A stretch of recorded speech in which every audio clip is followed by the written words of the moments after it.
Hey, Joker! Wow, you're right on the button. That was pretty quick. We're just waiting for Zara to join. There we go.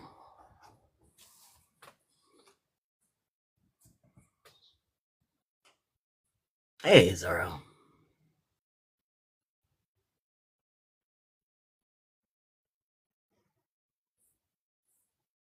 Hello? Hi, Zara. How are you doing? Child. Hold on.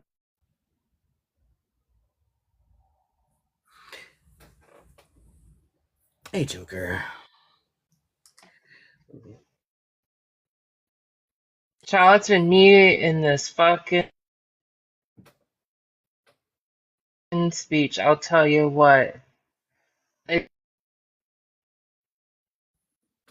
Oh, you're going I digital a was bit. up till 9 a.m. Mm-hmm. and then I fucking went to sleep and I woke up around 3-ish and then have been organizing for and then here. What?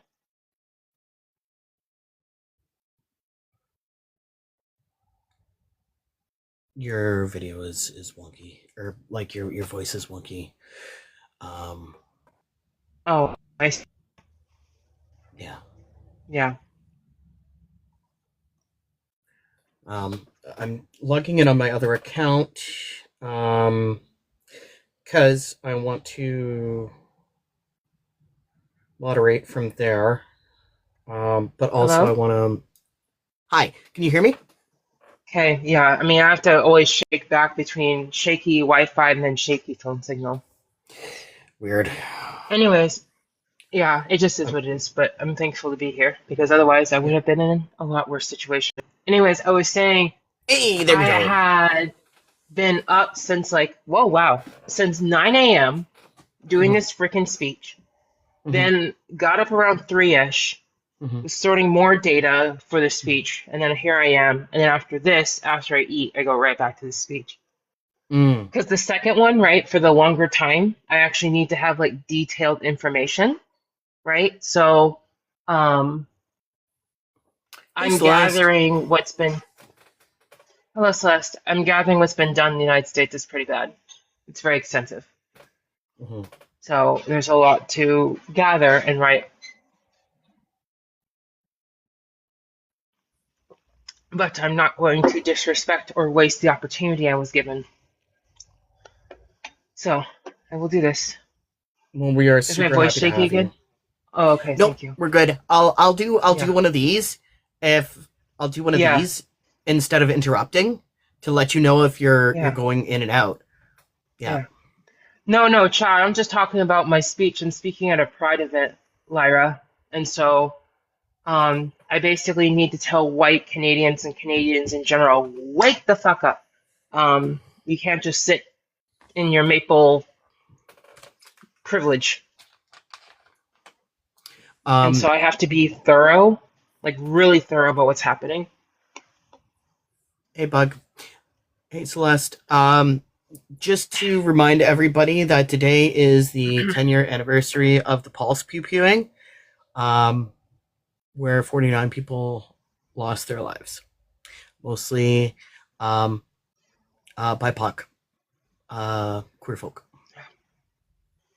Um, Also, when we are putting funding links and stuff in the chat, it does get gifting temporarily suspended for 10 minutes.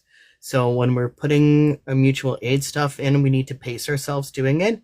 So if we're dropping them in, that's great, perfect.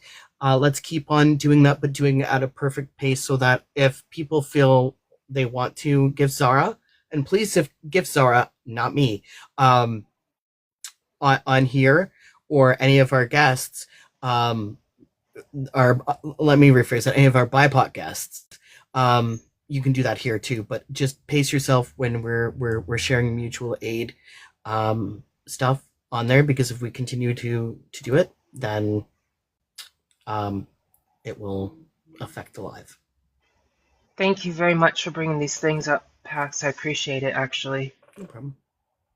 I find it pertinent that we are meeting on the anniversary of a tragedy, particularly one that has a disproportionate effect, but in general, um, a horrific mass attack, hate crime against queer life.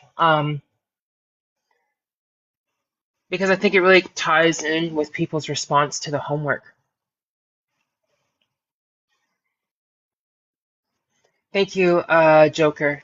And please keep doing that, but just like Pax said, please do it moderately. Ren, you're also welcome to come up, even if you don't want to talk, just to get coins. Please consider, and then I would insist to give coins to Ren, please, between the two of us, because I think Ren is in more urgent. And I am in need, but I think Ren is in more immediate need than myself. So, hello, Mystic. We will wait a few more minutes to see who joins. I'll check one more time. I'm checking to see if someone joined real quick. I'll be right back. Thank you, Zara, and thank you, Pax, for having us.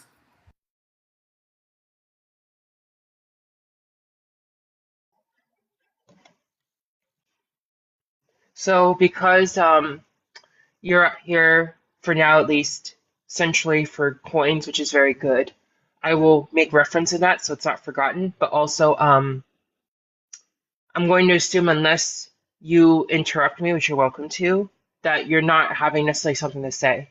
Is that fair? Yeah, I will typically raise my hand if I want to come off mute to say anything. But let me know if you are interested or not interested in my input, because I'm happy to give it if you would like. Okay. Okay. Hello, Sam. Thank you.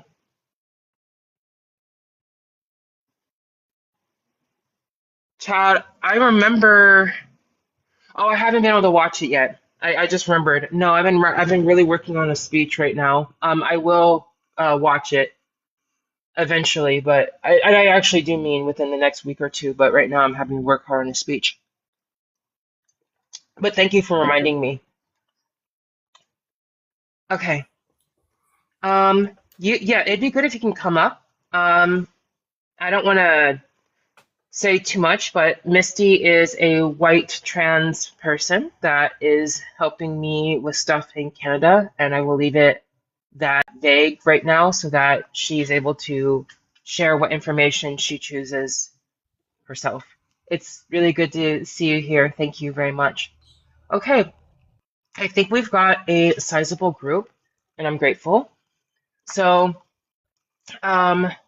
sorry. Okay. So, Sam, are you coming up or no? Is anyone else not BIPOC? BIPOC, I mean, you're welcome to just come up, just say, hey, I'm coming up. But is there anyone else who's trans and not BIPOC, racialized BIPOC, coming up before we get formally started?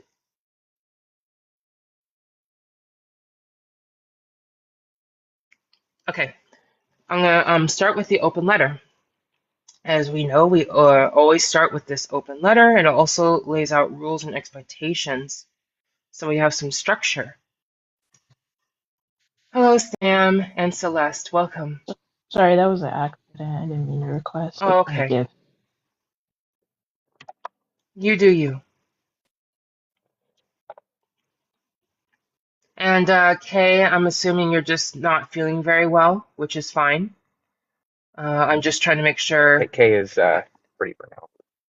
Yeah. Oh, I corrected. Sorry. Let's see. Let me go to. All right.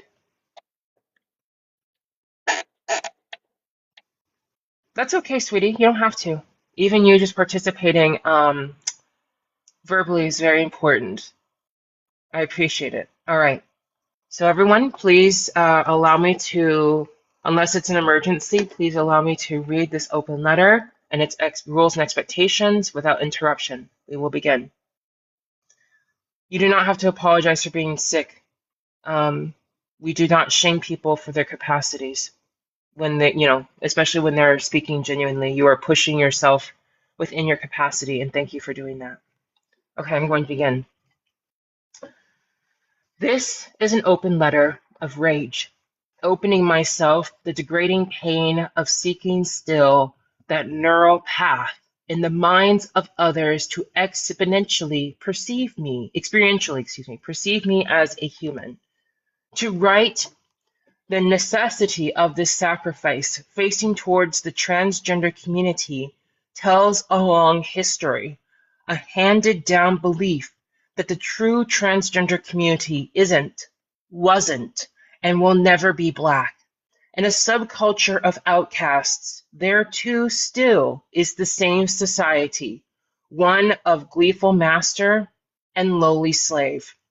You have stolen my languages, generations of autonomy, the dignity of a respectable death, forced the horror of being birthed into the subjugation.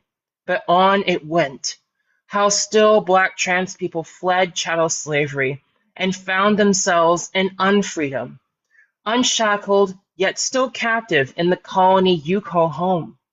Black trans people made a new language, a new scene, a world away, and you too stole that, saying that the very structure which makes you human, showing its cruelty towards you, permits you the moral crimes you commit. And this is the worst failure of understanding in the transgender community.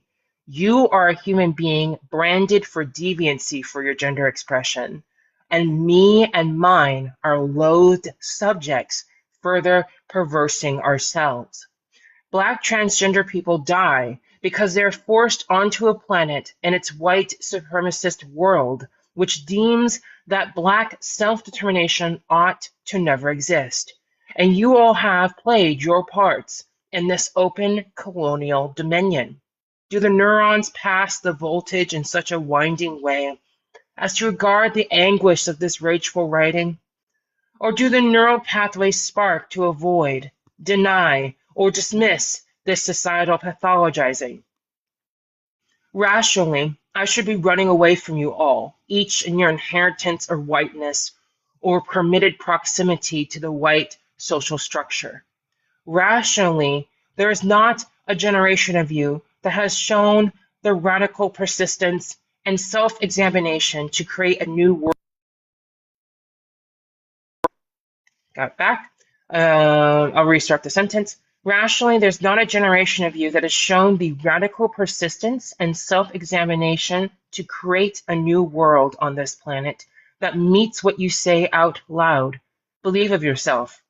And yet, here we are, the outcasts and the perverted slaves, stuck in one category, gender deviant. You reach for the lipstick, the razor, the dress, or the blazer. Yet I see the whip just the same behind the new gender adornment. You have changed, but remain no different in your character. Black transgender people made the world, the queer frame of reference in which you live and understand yourself.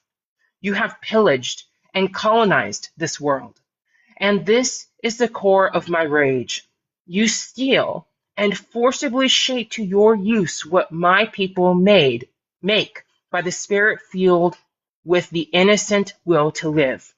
You are the stewards, the representation of nothing, just violent consumers who weep that life is unfair over my people's bones, with my people's language. This conversation is an insistence of me and mine in a new generation colliding against queer complicity to genocide and racial caste. I interact with you with the love I have for my fellows to not be killed or neglected by your cold shoulder to atrophy and cease. As those in the transgender community, the gender diverse who do so without the fatal mark of Black and Indigenous skin, how will you meet my rage and my rational criticism? I know what you will tell yourself, the same things you have for generations, which internally permit your extraction, theft, and pillaging. But when face to face with the branded, othered architects of the trans world, what will you do? Expectations and rules regarding conduct of this gathering. 1.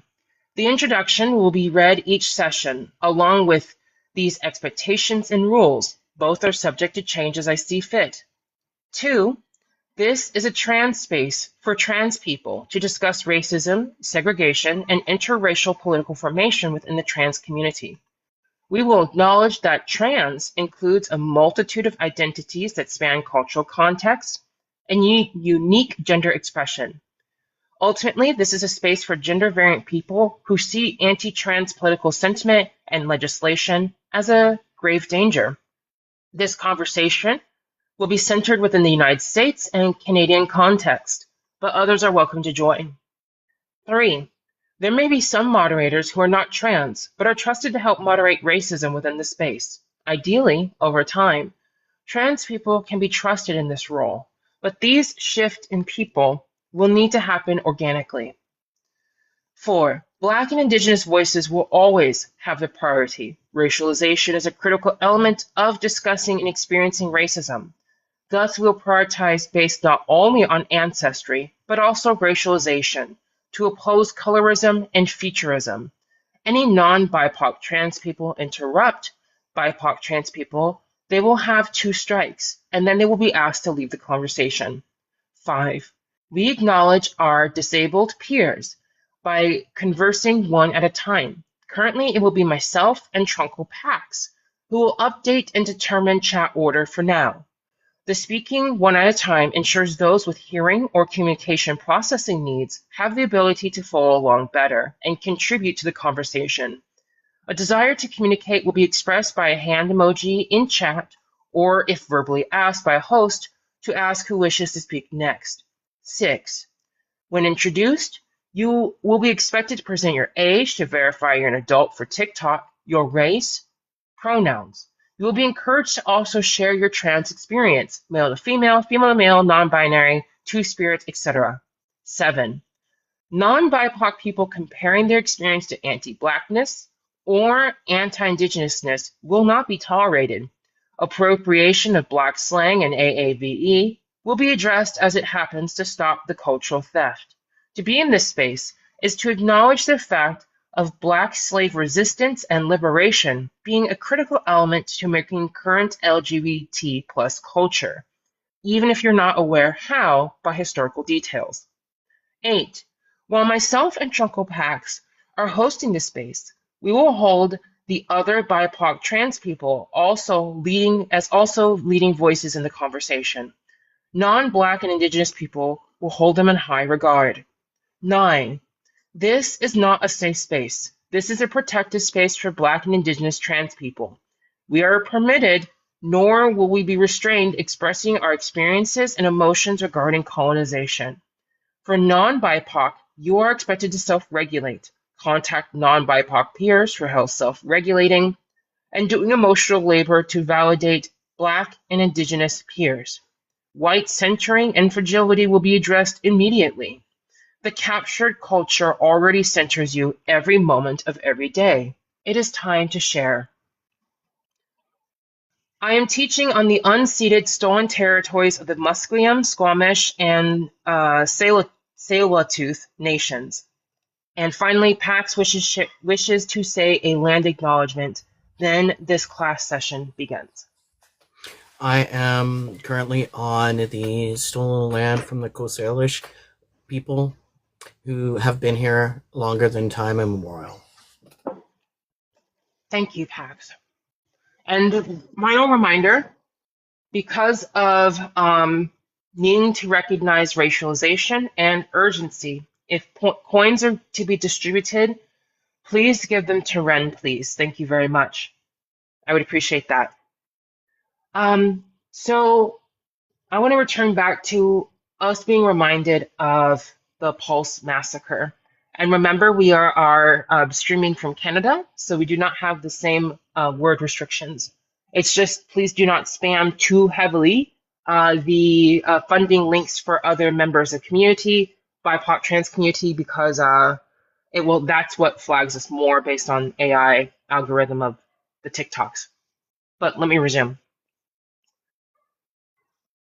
The homework that people had was to respond to gratuitous anti-Black violence and respond accordingly to what they find in themselves in response. I haven't asked for specific consent yet to share specific answers, so I'm not going to share specifically yet until I get consent. But the overarching expression is this avoidance within themselves to feel what they feel in terms of anti-Black sentiment and feeling in the face of Black despair and anti-Black brutality. And morbidly, what I want to open is there's this idea that I don't remember who even said the quote, but I'm just taking the idea. If it's a mass death, it is merely something that is noted and it's an event and it moves on. But if a single person loses their life, it is a murder and it's a tragedy. Does such a concept of how we, or does such a concept of, and within a white supremacist society, does that play out the same for Black people? Is there a difference in which, from a white supremacist lens, a mass death of Black people is felt or experienced differently than reflecting on the death of a single Black individual? I would love open panel, but one at a time, please, for our other needs people. I'd like to, in terms of processing, I'd like to hear one at a time what you think about that. How white supremacist society processes and internalizes multiple mass death of Black people or singular death of Black people. Go ahead, anyone.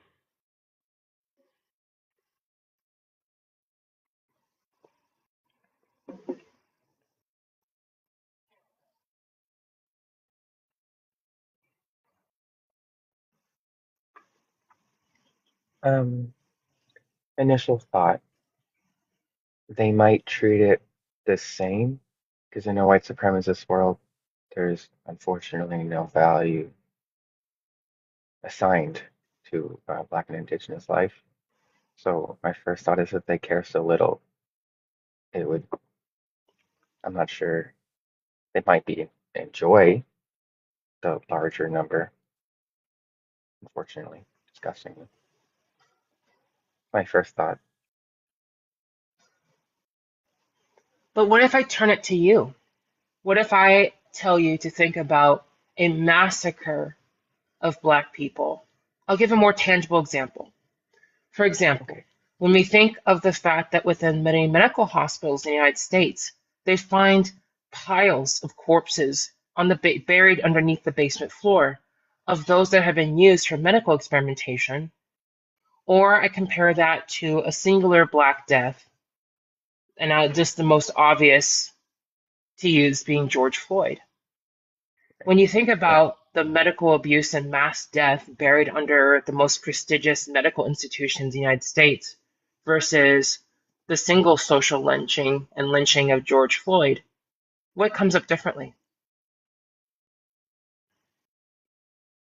They would sweep the mass death under the rug more and maybe have one little news story of the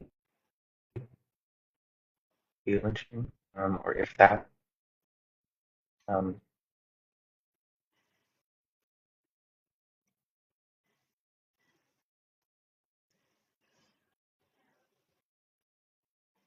is the how it would be handled differently?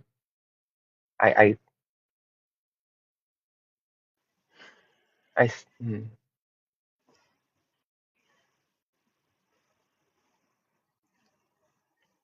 Since you're not looking at the stream, Sam, I'm asking about you and your personal response internally. To I'm so sorry.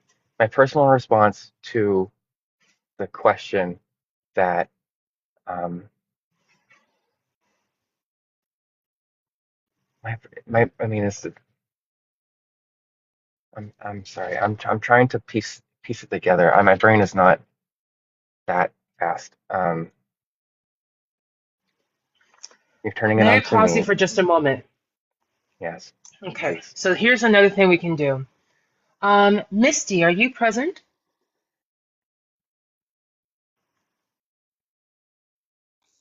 Yes, I am. Hi, may I make use of you as a possible white on white mentoring moment? Do you consent? And you're safe to say no? Yes. Okay. Um, as two white trans people, and the need to have white community that isn't based on white supremacy, but on emotional empathy and thus stronger, more heartfelt relationships, I would ask you, Misty, to do what you can to try to help Sam find a cohesive answer to my question. And I'll repeat it so that everyone's on the same page, which is good. So I'm asking Sam to consider within herself internally um, how she responds internally to the idea of mass Black death, such as, for example, the ways in which there have been multitudes of Black corpses found under medical institutions in the States because their bodies were used, versus the singular death of George Floyd, and how that works with I how she perceives Black people's life. Can you help her, Misty? Okay, so I'm definitely not an And take your expert. time with it.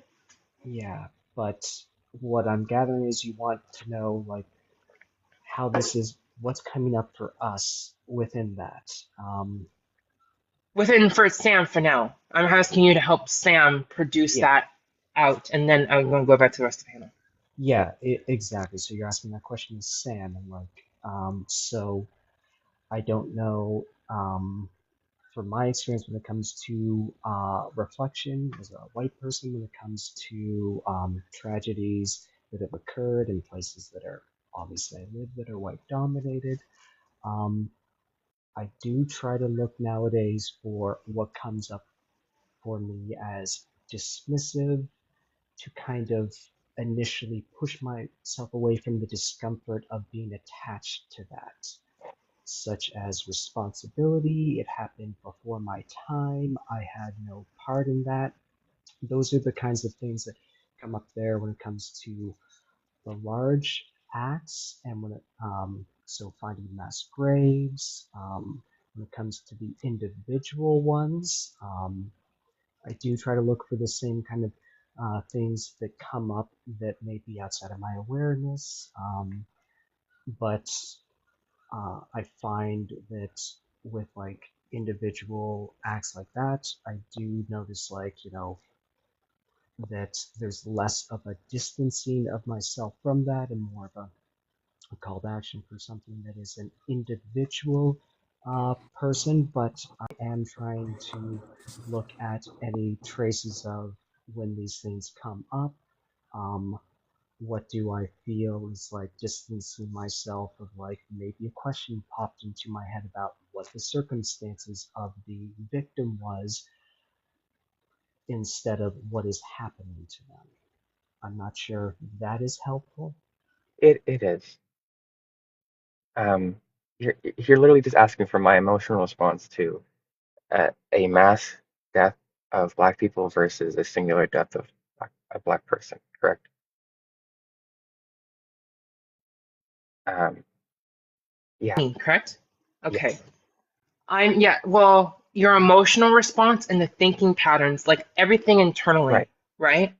Gotcha. I think I got it. And I need you Uh, two to take this time with each other back and forth because it's not only for you, Sam, it's also for Misty. Because every time Misty or another white trans person has to mentor another white person, they see more of the reflection of white supremacy that they can learn more within themselves, right?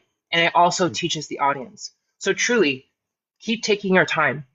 I want a succinct, comprehensive answer out of Sam. so the first thing that I noticed is that I'm angrier at the one singular lynching I think I'm angrier because my brain. I think I'm just gonna say as I'm thinking because I can just attack what's wrong with what I'm saying. Uh, the exhaustion of assessing every single day because I want to treat every individual, and I think my brain sees a mass death as e- exhausting. That's not a good word at all. Um, so, and I've been researching the tenets of white supremacy, so I'm trying to assign which of those works with what I'm doing here. So ultimately, if I was in a perfect world and I could process all of it, I I would feel the same. Um, well, no, I would feel worse if with the larger with a large group, but the tragedy is all the same because it's backed by the same machine that's committing these atrocities. Um, so I think it might be avoidance that comes up with the larger group because you mentioned the Tulsa massacre, and I'm looking at that in my head, um, and I get very cold and shaky. Yeah, I'm I trying. want to clarify, I did not. I did not say Tulsa Massacre. I said the mass death of bodies under prestigious medical institutions, black bodies that are usually hidden in the below the basement floors. I did not mention Tulsa at all. Was that the first thing you said? I think then I might have be No, mixing I've things never up. said Tulsa today. Oh, shit. Um, nice. Right. Oh God, the hospitals. Uh, it makes me feel like I want to the people responsible, and I talked with Kay about that a little bit. The reaction is not important. Don't center the reaction. Center the lived experiences. The families of the people in in the hospital in the graves. They never know what happened. Um, with it's just multiplied. It's just I would say the difference is that with the singular um, murder uh, is and it's with the hospitals. It's the singular one just multiplied by how many people are there. Uh, if that kind of makes sense, it's like I think I'm finding a coherent answer with this.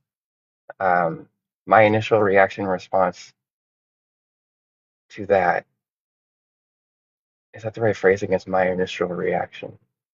Um, I think I said it.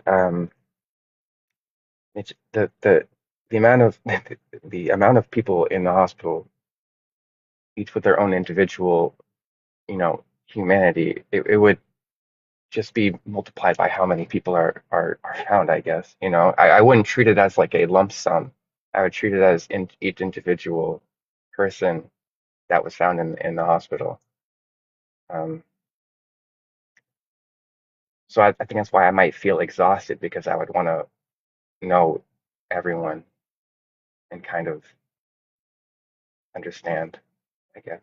Um, does that make sense? It multiplies by how many people there are.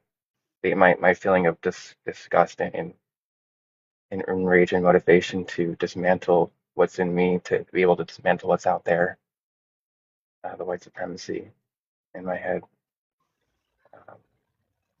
Um, Yes, I think that makes sense what you're saying there.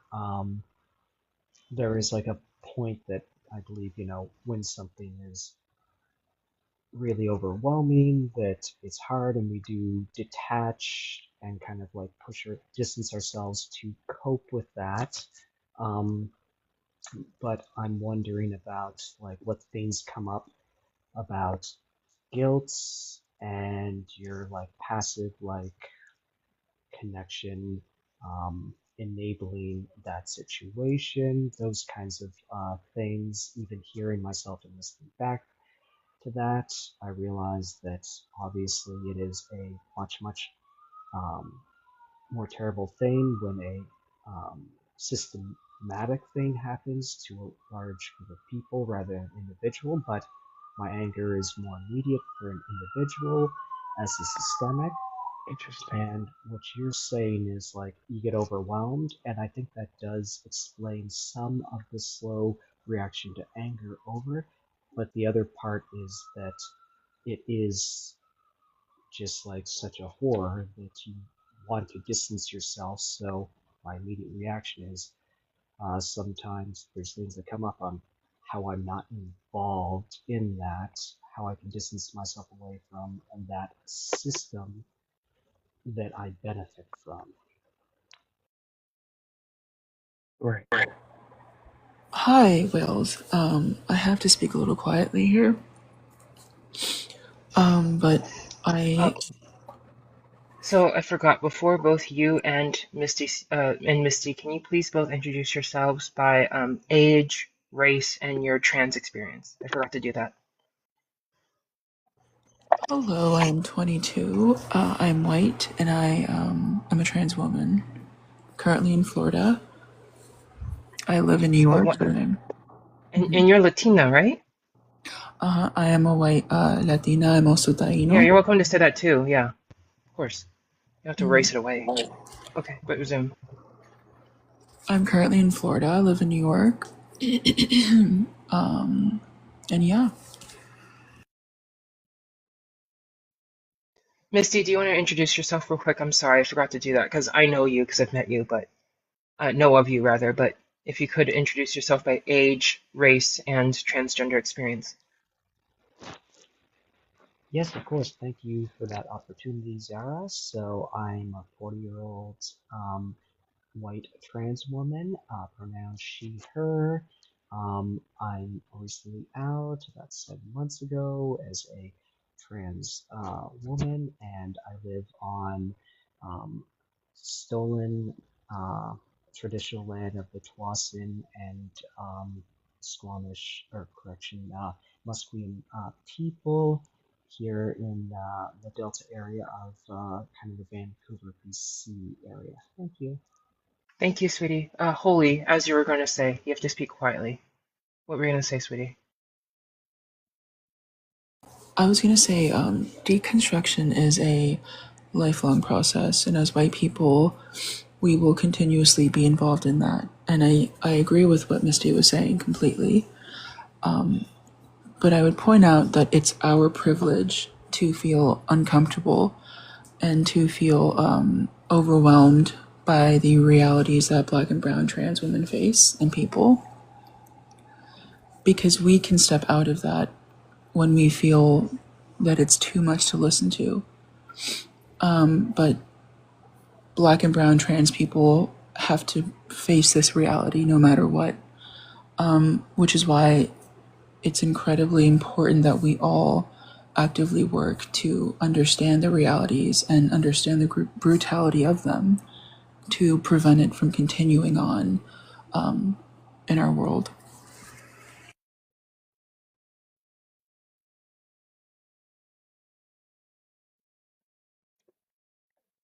I agree with everything you just said. But what struck me is the recognizing all the privileges, the privilege of feeling overwhelmed, you know. And then no, it connects instantly when you say that. Um, uh, Thank you for checking me on that. Um, I don't want to be overwhelmed, you know. I don't. I want to jump into it, you know. Um, like, like fuck the fragility, you know. Like I, nothing I feel like is not matters, but it's just it's not important. Not important. um, excuse me. But I'm kind of where are we with the question? I So I was trying to see what comes up between a reflection of Black mass death and a singular violence against Black people resulting in and being murdered.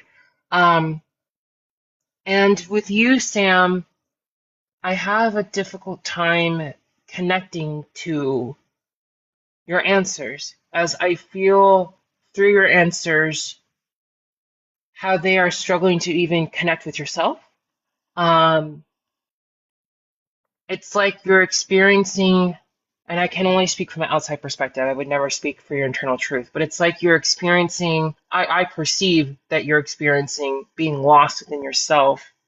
And in that way, there isn't the confidence to actually bridge build for me, which is fine, right? This is not like you're supposed to be perfect and stuff, like otherwise it's literally a learning environment. But I'm saying this, saying that the ways in which you often answer don't bring an answer to me.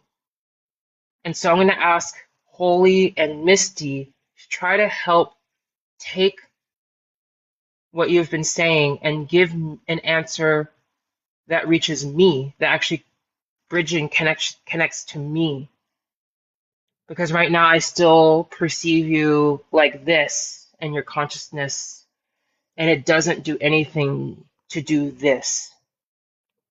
Misty and Holy, do you think you can help her with that? Because I still don't really understand how she internalizes mass Black death and singular Black death. I have snippets of thought, but I don't really understand a coherent answer to put in me.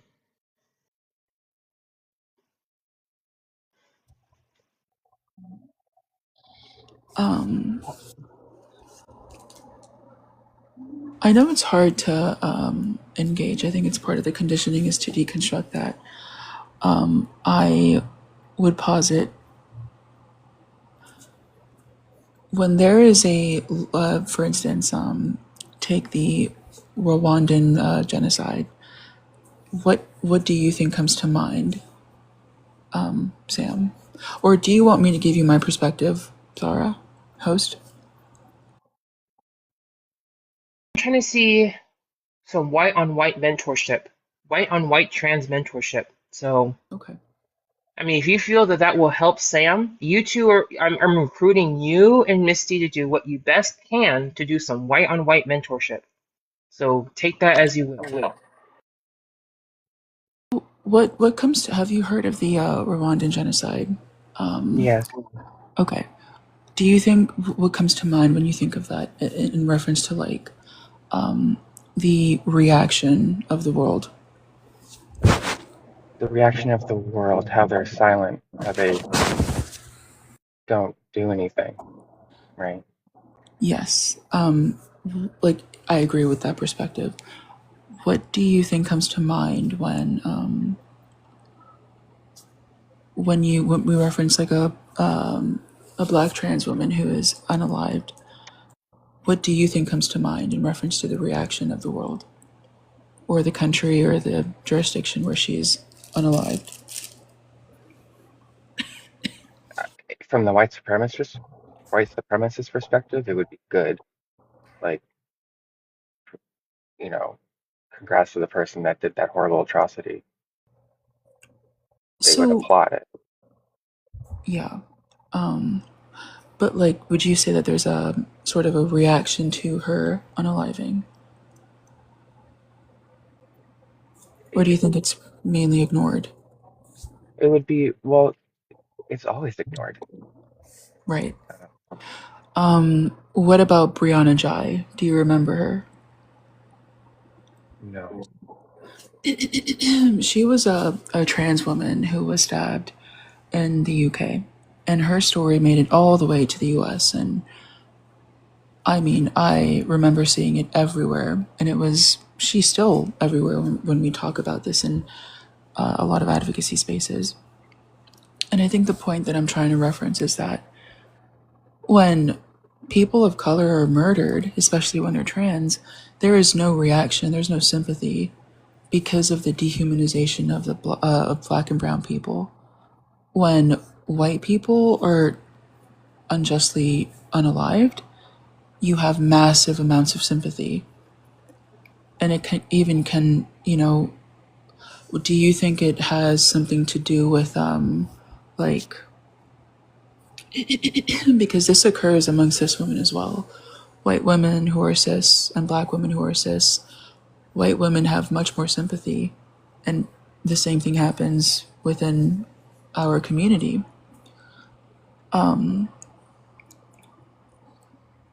Why would you what do you think? Like, how would you personally rationalize that? How would I personally rationalize the murder, or how would I personally rationalize the people's response to the silence? The response for now. How do you rationalize that? Wait, Excuse me. I'm Like the silence and the sympathy given to people who are white, women who are white.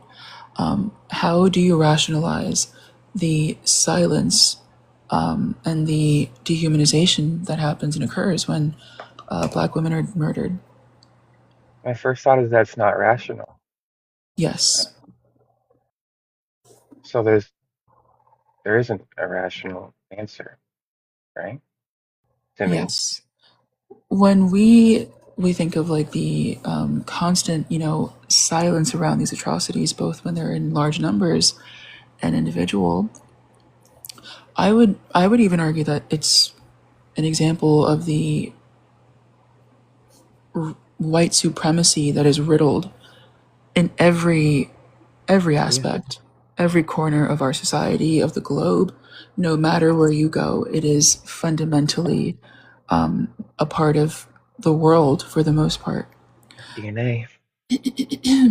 Yes, and so that's kind of my point. And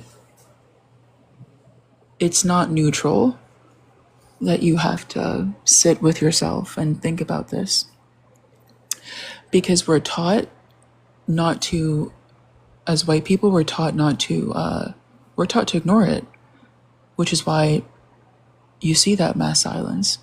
And so coming out of that would be rationalizing and actively deconstructing those perspectives. I don't know, Zaro, if you want to add anything. I don't know if Misty, if you would like to also add anything. But that was my point. For now, I think I am. Do you want to hear where I'm coming from? Well, Sam.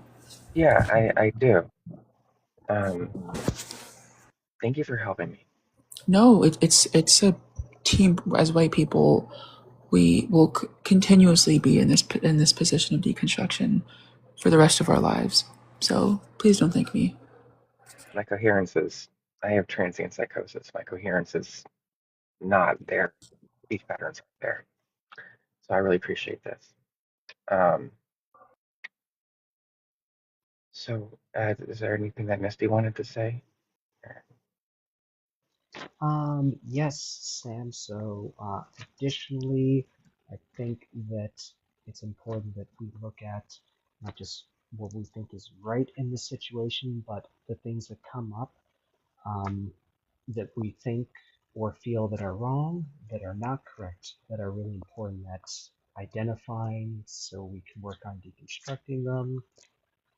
So, something to think about is back to the original question of when you think of like a mass killing or systemic long term killing of black people in one site versus an individual situation where a black person is murdered, and obviously it's an unjust unaliving. What are the things that come up? And as you speak, um, it sounds like maybe you're getting a bit of like sensory or sensation mixed in there.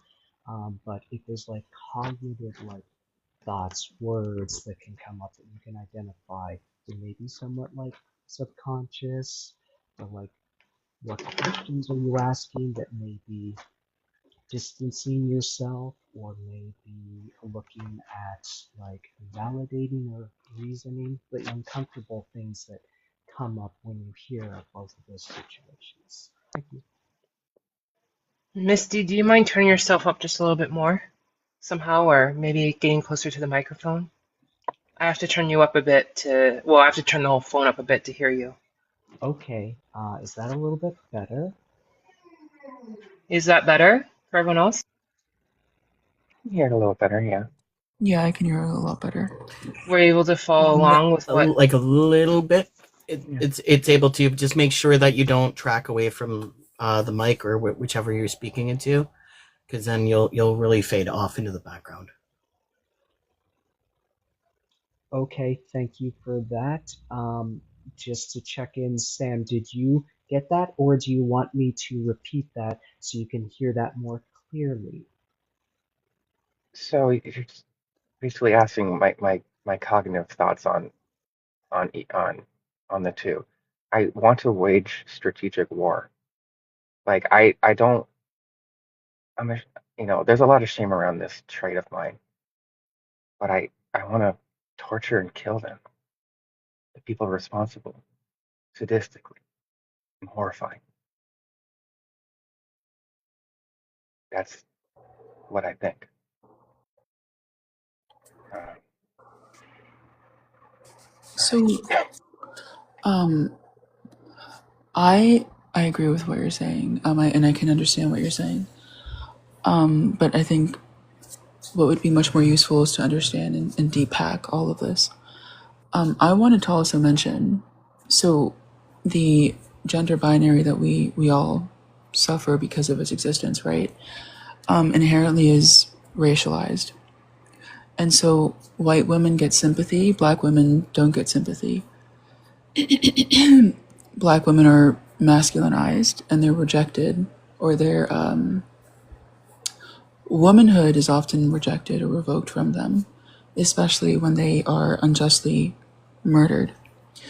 And I think this is a reflection of or an extension of what, we're kind of referencing here, of the dehumanization of black and brown bodies in our society over the globe. Even among societies where white colonization didn't necessarily occur, like in China. I'm not sure if you recently saw it, but the Natasha doll is like, it didn't touch China, but they still were influenced by the overwhelming presence of white supremacy in most parts of the world, including Asia, that were colonized. So I would, because again, we're all like, in the position of deconstruction, and it's very, very imperative and important that we do so, because there is no liberation without deconstructing it.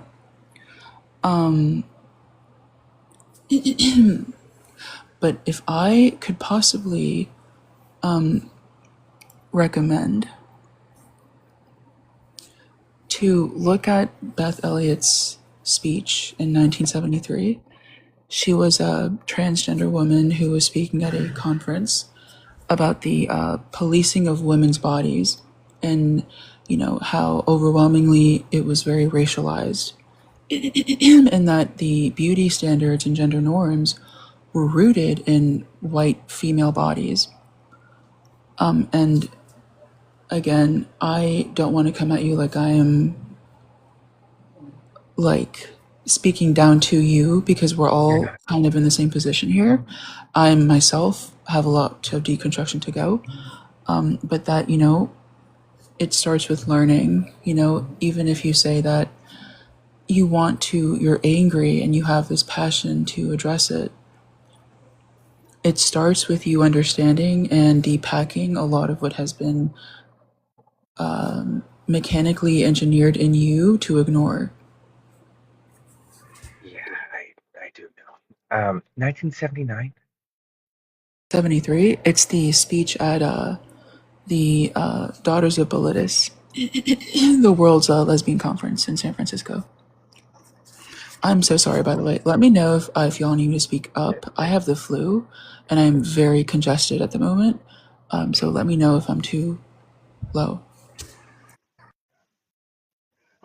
Thank you for your input, Holy, and I'm sorry that you're unwell. Joker wanted to speak next. Joker, if you could introduce yourself, age, race. Oh, I added something. I wanted to see if oh, I want to see real quick, Holy, if this would don't do that. Be more affirming. Real quick, I'm sorry. While we're on this topic about an introduction. So here's what I add. Um, So I put your introduce your age, race, pronouns, share your trans experience, and then I wrote Holly, just to get your input specifically. Clarity is added here. White people can acknowledge their racial phenotype, but also share their ancestry. We want to have your full reference of existing. What do you think about that, Holly? Absolutely, 100%. Okay, because I want to make it so that white people can still say, I have this ancestry, right? Yes. But not ignore their white skin privilege. Okay, Right. Of so course. sorry. I guess I'll put. So go ahead and Joker, if you please share your age, your race, and ancestry, and your pronouns and trans experience. Yes, I'm 41, they, them. I'm white, Canadian. Don't remember the rest of the questions, but this is something quite new for our experience as a DID system, so I think that's what we can say at the moment.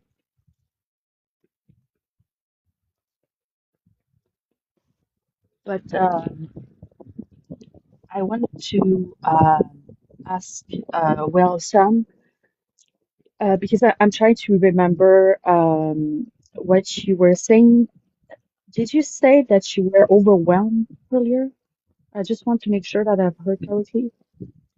When I hear of a mass unaliving of Black people, the first word that did come to mind was overwhelmed.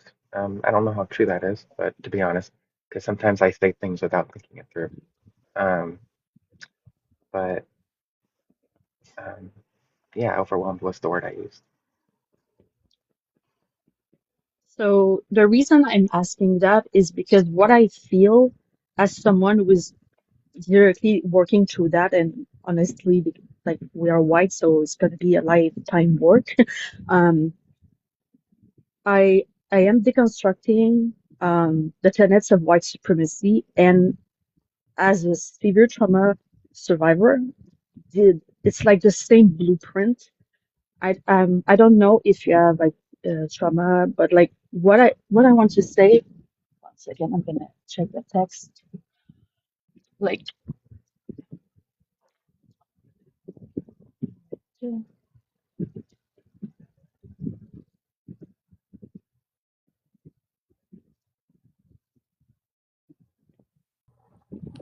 I'm so sorry. I do not mean to interrupt. I don't know if you're trying to speak, but I can't hear you. I don't know if y'all can.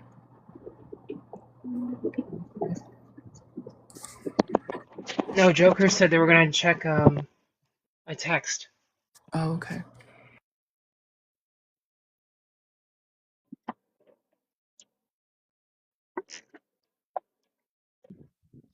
yeah, I just want to say that often I will come up because I'm trying to face like a lot of tenets of white supremacy that I'm confronting.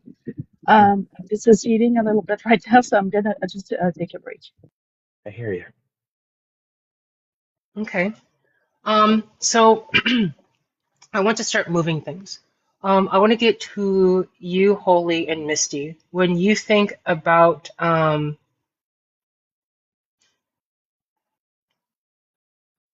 mass death of Black people versus a singular incident, murder of a Black person, what comes up to you internally, logically and emotionally, Misty and Holy?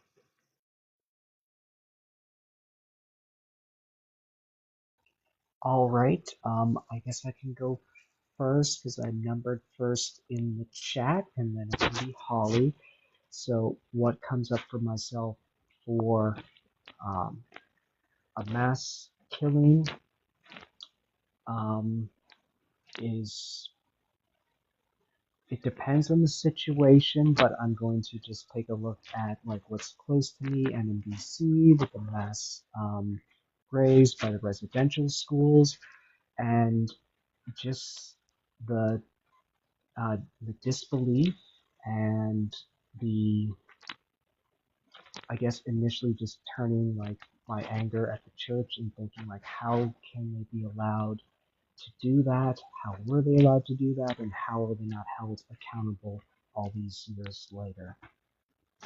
And then, as I mentioned, like the things that come up there that I take notice of that are rooted in ways of like trying to distance myself from that, are looking at it as like it started a long time ago. I was not involved in that, and I have left the church, so I'm not enabling that.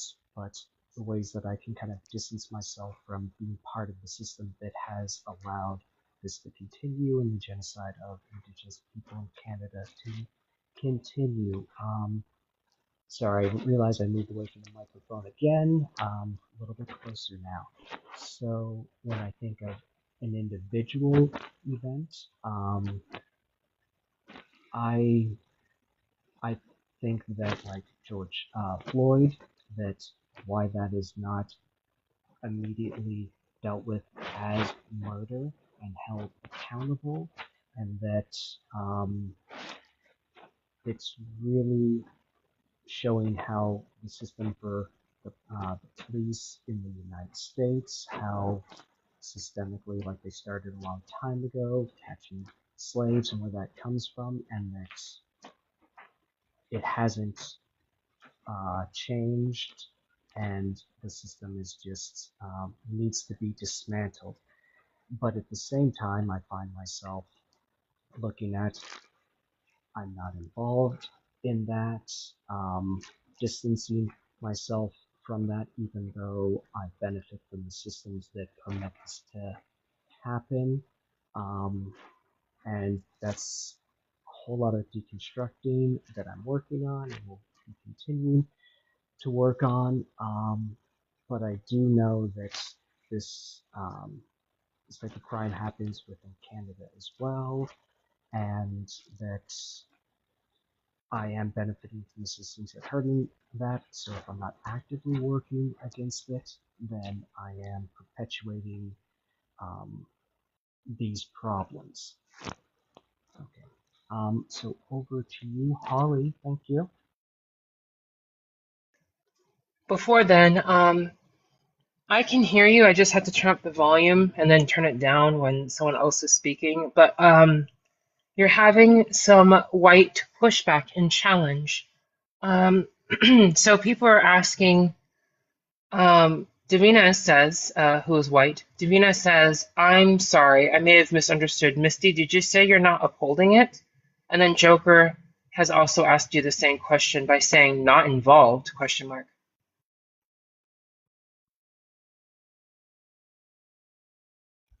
Okay, for me to clarify, these are the thoughts that I notice are coming not as like words, but ways that I'm looking at and kind of feeling a distancing of myself from this situation, saying that I'm not involved, I'm not upholding it. I was like not connected to the police department. I was not connected to the residential schools. But those are things I try to do for my own comfort to protect myself from being attached to that. So to clarify, I am involved in perpetuating that by not working against it, and from benefiting from those systems. But these are the things that I recognize within myself that are parts of like white supremacy that are coded in there that I have to deconstruct. And those are things that come up in these moments when faced with tragedies. Even still, I will notice these little things that try to distance me from the guilt, the discomfort that's included in that. Not to say that I'm actually not involved. Thank you. Thank you, Misty. I follow. Um, yes, keep tapping, sharing. Please give coins to Ren. And Joker, this has been enough time. I think you can post Mercury's information. But let's try to keep that minimal just because of the, or maybe we can do that like, child, how do you do that? The freaking little text thing that floats in the air? I don't know. If someone can figure that out, that'd be cool. But anyways, Holy, what comes up to you when you think of the mass death of Black people in a singular event of murder versus a singular event of murder?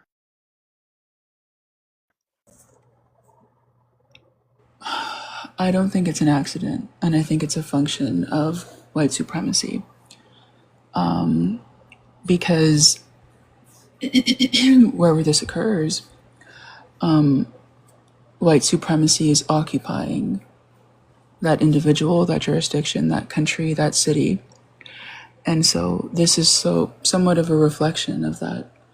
There is no white supremacy without its function.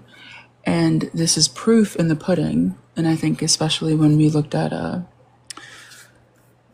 Carmelo Anthony and Cyrus Carmack, both instances of Black people who were either defending themselves or being murdered, and being punished for that. So in a way, it kind of functions as a mechanism to maintain these rules and social control. I don't take them as isolated mistakes. And emotionally, I would take the murder of both masses of Black people and individual white Black people as a rational and justified rage, because Black people and brown people, more specifically Black people, have been yelling and teaching us about white supremacy for centuries. And the same thing has been repeated, yet we don't listen. We remain in our bigotry, we remain in our ignorance, because we're not comfortable addressing it. And so there's also a degree of, guilt, because I benefit from white supremacy. I benefit from that social control of the dehumanization around both instances. And so it really kind of enrages me, and I use that as a means of deconstructing. And I don't think people are crazy for feeling enraged. Especially in a system, in a society where no matter where you go, where you look, white supremacy is continuously pushed back into your face. Whether it is in gendered spaces, in jobs, it doesn't matter. It is continuously reminded. All of us see it, right? And so it's very blatant today. And so the privilege that we have is, I think remaining in the position that we don't want to learn or grow or understand why this occurs. And I think I'm sorry, I'm clearing my throat. My throat is on fire right now. But I think I was hearing Misty speak about, you were giving an honest perspective of how you felt when she spoke about those two things. But I would tell you that you don't have to be yielding an arm or a weapon for you to be complicit in these mass individual deaths as well, purely because you benefit from the system. As a white woman, right, you are benefiting from their deaths, right? The social order that is required to maintain that benefit that you have and I have and Sam has and Pax has only exists because we don't we as white people we ignore and we don't listen. And all of us are guilty of this. I'm guilty of this myself. It took me really until I was like very recently 18, 19, until I really positioned myself into a point of where I could listen. But to end, I would say on one hand,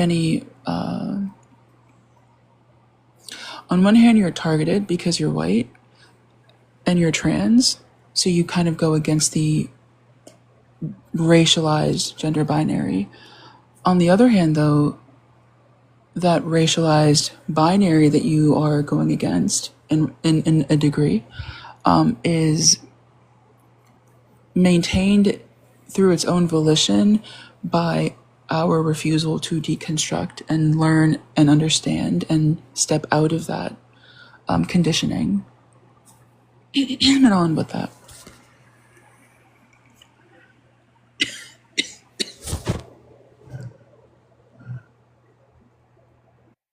Oh, you poor thing. Thank you. Hold on, I'm just typing this.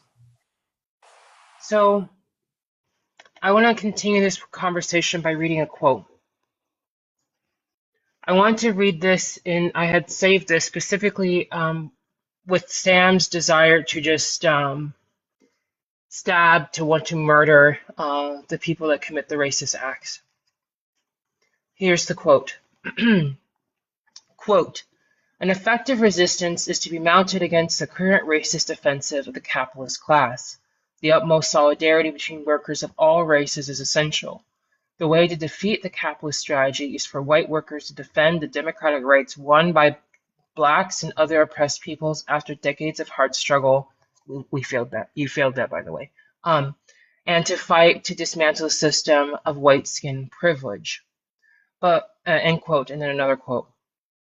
But when European indentured servants joined with blacks to rebel against the law in the late 1600s, the property classes decided to free them, being the white indentured servants, by giving them a special status as whites and thus a stake in the system of oppression. Material incentives as well as newly elevated social status were used to ensure these lower classes' allegiance. This invention of white race and racial slavery of the Africans went hand in glove and is how the upper classes maintained order during the period of slavery. Even poor whites had aspirations of doing better, since their social mobility was ensured by the new system. This social mobility, however, was on the backs of African slaves who were super exploited. End quote. When I read those quotes to you, what comes up to you, Misty?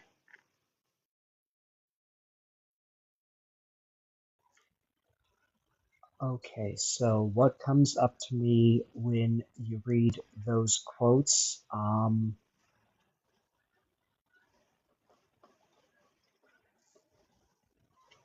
I think of the genocide that, Columbus brought with him and the greed, and I think about, you know, those situations when they came over and the terrible things that they did to the people in the New World, and that when there was a revolt and they were at chance of losing it, they bartered for, the lower class to join with them by getting the table scraps.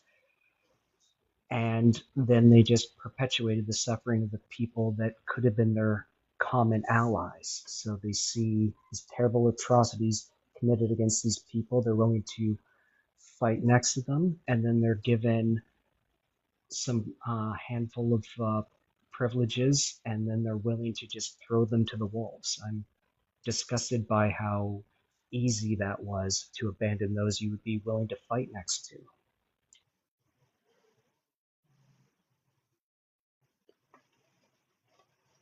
Here's the thing I want to ask further.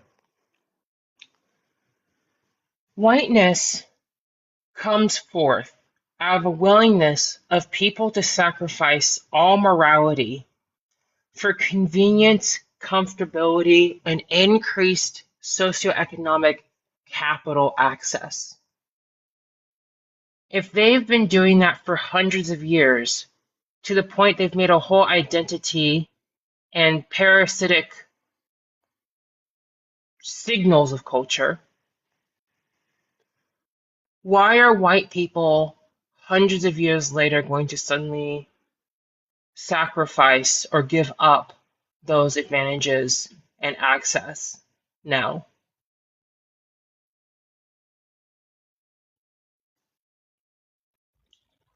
That's an open question. Zara, Go was ahead. that back to me? Oh, Sure, it's anyone. Go ahead and respond. If I can okay. say, So, oh, I'm sorry. I was speaking over. Was that Holly? You can go ahead. No, it was Joker, but go ahead, Joker.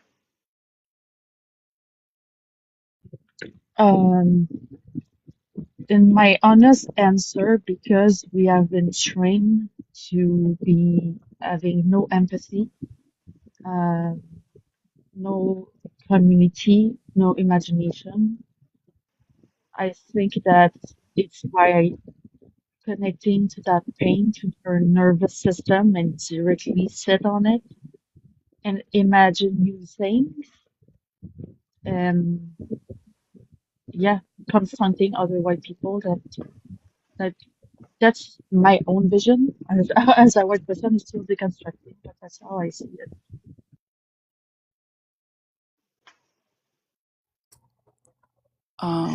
I don't think there's going to be any willful detachment. I do think, though, that people are going to force themselves into positions where they're deconstructing, and at times it'll be forced, right? Which isn't necessarily, you might force yourself. And I think there also is a degree of there's many different types of systems that don't benefit, like the patriarchy, which is an extension of white supremacy, and that women who are white, if they want to deconstruct that or abolish that, they're going to have to deconstruct white supremacy in turn. So there might be positions of benefits, but I don't think it'll be willful. No. Sam, did you have your hand up or no? Because I'm sorry. I thought I saw this. I just want to make sure. I am Uh, going to get to you, but yeah, no, not yet. okay. Misty, did you want to say something? If not, I have more.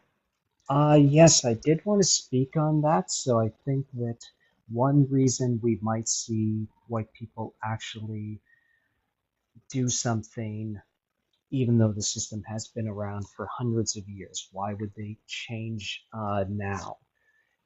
I would think that would be because of education and access to information.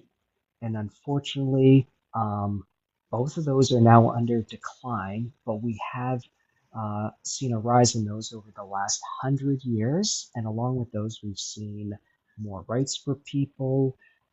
We've seen, um, obviously, women's rights, rights for indigenous people, rights for black people, for immigrants, and the access to information we have with social media, the news, the internet, allows us to see those situations that would move us of human beings suffering, a wider connection to them. Unfortunately, I think that the people on top who benefit the most from these systems do realize that. That's why we see an intentional degradation of the education systems.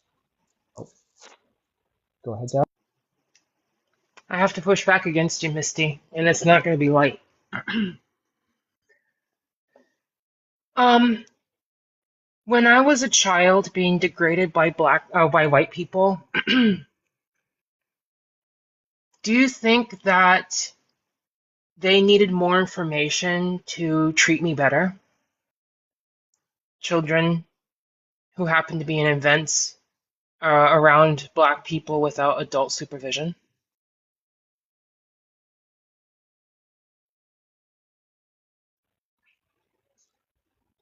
No, I don't believe so.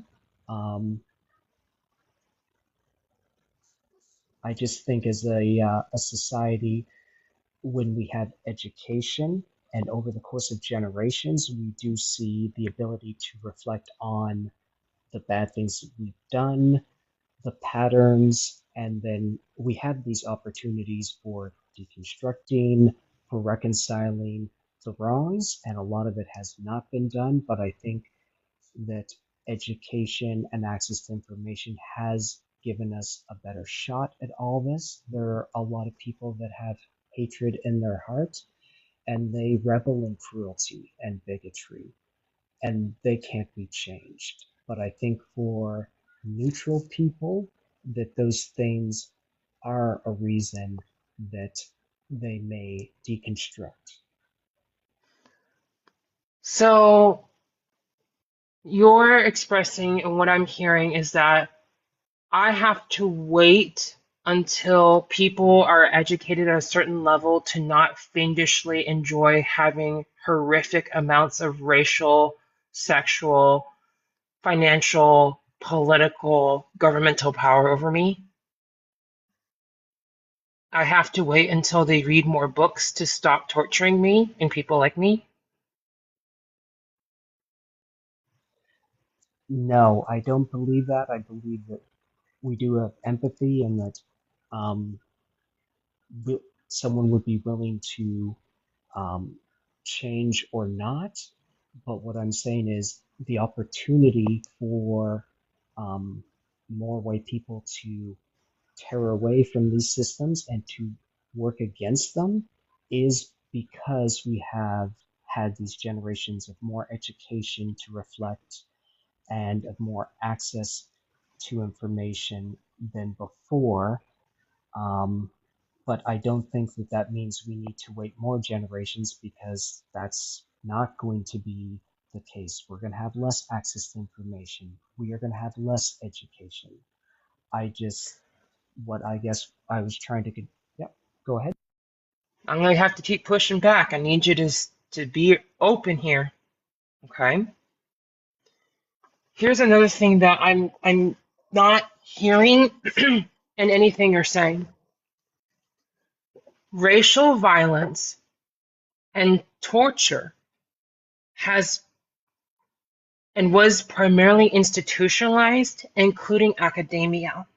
For example, phrenology, trying to break down some sort of physiological, biological, racial element to eugenics and a racial caste system academically. The ways in which Black people were studied at a horrifically dehumanizing level to the point we were put in zoos to be observed. You speak about education being the way to challenge people's ability to humanize, but it's the very same powers, institutionalization and education, weaponized education, that were the very arbiters of ensuring a continuous cultural scientific pulse that Black people and others were not fully human, or in the case of Black people, not human at all. So why now would I be reassured that education, when it was education itself that purported my lack of humanity, is going to be the solution, Misty?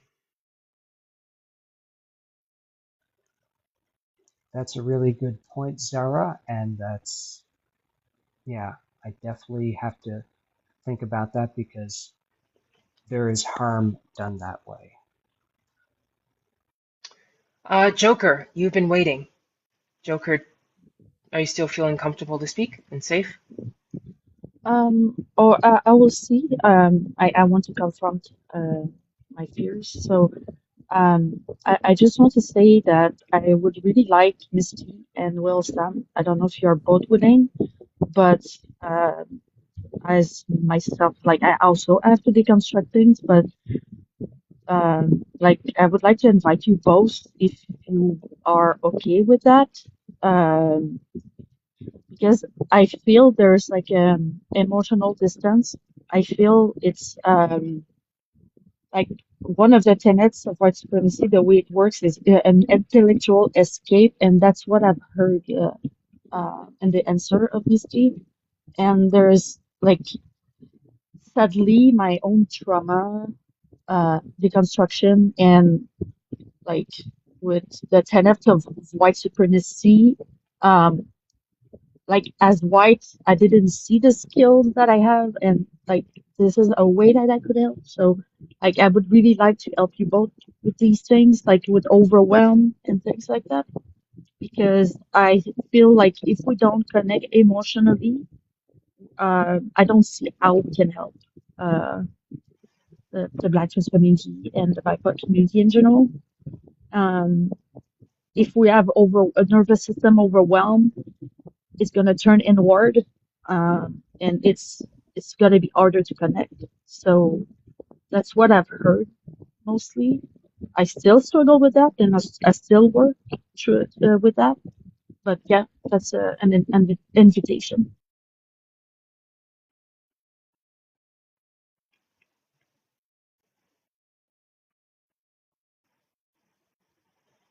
Misty, Sam, do you have a response to Joker? Thank you so much for offering. Thank you for offering that. I will be sure to hit you up.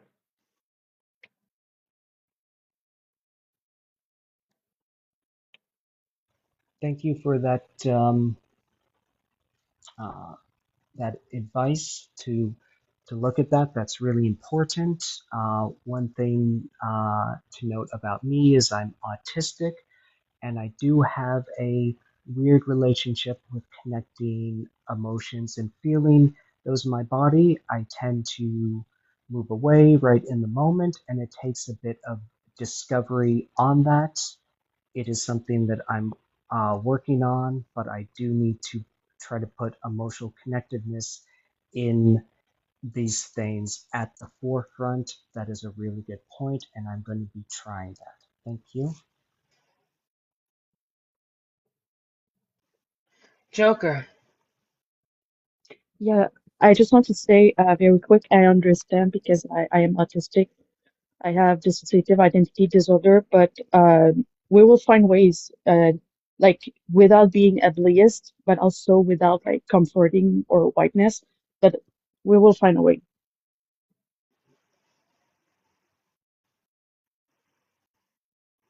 Holly, does your throat feel a little bit better to speak right now, or it's okay to say no? Because you said it was on fire, which I believe.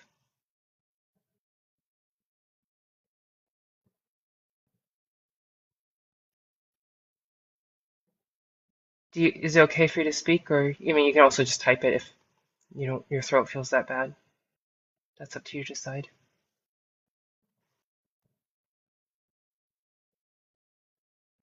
I don't hear you, sweetie, if you're speaking, by the way.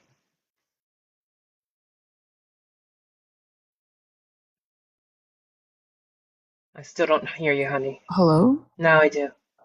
Okay, I have to help my brother, like Of 30 course. seconds, and I'll be Yeah, right of back. course. But I am listening. I Kay, are have. you here? Kay, are you in the comments?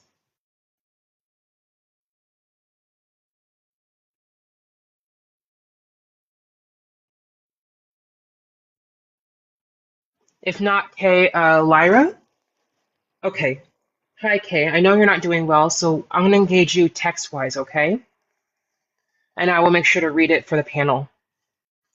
So, Kay, when Misty, just so you know, Misty, Kay is also white and trans, non-binary. That's right. When Misty speaks of that there's just some people, which I will fill in the word white people, some white people that will just really enjoy the ravenous like power over. There is nothing to reconcile with them, can't be dealt with. But the neutral whites through education, etc., they can be better to essentially humanize Black people. Ren asked the question, let me scroll back up. Ren asked, where are these neutral white people at anyways? Kay, what do you think of that exchange where Misty is describing a narrative of neutral white people, and then we have this Black trans person wondering, where are these neutral white people? What would you say to that, Kay, to that exchange? And what would you say, and by say I mean write in this case, what would you write to Kay? Correct, Celeste.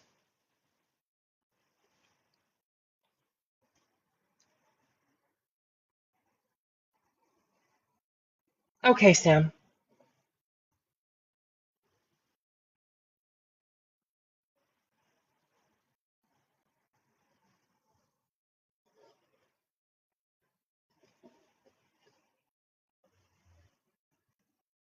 So, Misty, what do you think of the following comments? These are from both Black and white trans people. I don't think there's such a thing as neutral in the face of genocide. You're either racist or anti-racist. All white people are racist. That's someone who's Black and Indigenous. I don't want to erase his indigeneity. Neutrality is compliance and ultimately violence. And then Kay says, there is no neutral white people. The inaction is violence in itself. Getting this feedback from a mixed racial group of trans peers, what do you think of that feedback, Misty? I think that is fair and accurate. I used a term to soften it when it is true that when they are neutral working within a white supremacy system, that they are causing the harm, they are enabling, they are part of that. And I said that in an incorrect way, and that's something I have to pay attention to. I'm going to push more. Is it an incorrect phrasing of language, or is that a genuine framing of how you view reality? Do you truly believe there are neutral white people? Or do you not believe that? No, I don't believe that, but I know that I have a habit of trying to make potential allies seem not as culpable sometimes, and that is not an okay thing to do. So I would try to paint them in a less, in an easier way to reach them, in a less accurate way. And that's not okay to do. That's something I have to pay attention to, but I have noticed that before, and I was doing that there. So, here's the thing, okay? It's one thing, and I'm gonna use this in loosely, sweepingly, compassionately for I'm oversimplifying to make a point. It's one thing for you as a white trans person to possibly have that kind of softening for someone that is displaying transphobia and or not passionately helping trans people. You might think, okay, they could be a possible ally, so I want to be softer. Now, I am very much oversimplifying, but I'm being overly simplistic to just try to bring a point up, and I can bring in the details and the complexities later. When you're doing that along white people, you are softening the people that are seeing people like me, Maru, Ren, Celeste. Hold on, who I might be missing? Gray, who's here. Not trans, but BIPOC. I don't know anyone else right now that is. Correct me if I missed you. I'm sorry. Um, Thank you, Bug, for giving tokens to Ren. Um, oh, and thank you, GI as well. You are trying to romanticize the people who won't care or be moved by the fact we are pillaged, enslaved, and genocided.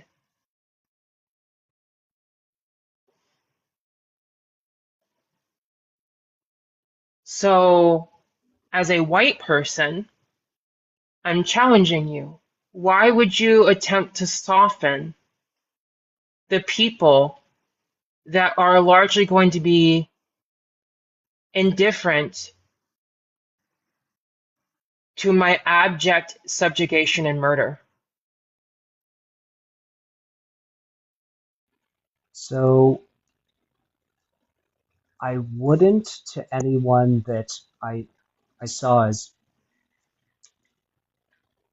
doing that. That's just like that is not okay. What I'm thinking of when I said that is people who are not willing to mobilize, but are willing to stand up for their neighbors, stand up in situations like that, but are just not out on the streets and doing the work. People who are trying to deconstruct, trying to work um, through and against the system, but just aren't willing to mobilize. That's what I'm thinking of when I talk about that. I know that there's so many different levels of people for that, but if someone is willing to be aware that, black people are losing their right to vote, that they're being hung up from trees just for like passing through a neighborhood, that if you're brown or black, you're just going to get arrested and detained and possibly deported. Um, if you're the people that see anything like that, those people are just not okay. I, I guess when I spoke, maybe the impression was that this was like a small group of people, but I know there are a lot of people who will just be okay with that, and those people are not okay. They're, yeah. Lyra, sweetie, are you here as well? Lyra's another white trans person. I'm just trying to get as much interaction for highest educational capacity. Lyra, are you in the chat? Am I saying your name correct, by the way? Okay. Lyra, I haven't really engaged with you directly before, but I want to make sure since you're coming consistently. Can you describe to me what's happening in this conversation between me and Misty?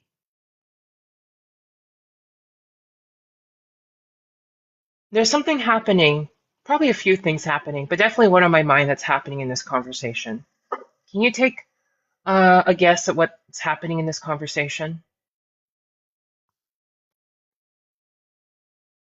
While that's happening, Misty, what are you feeling and experiencing as you're having this conversation with me?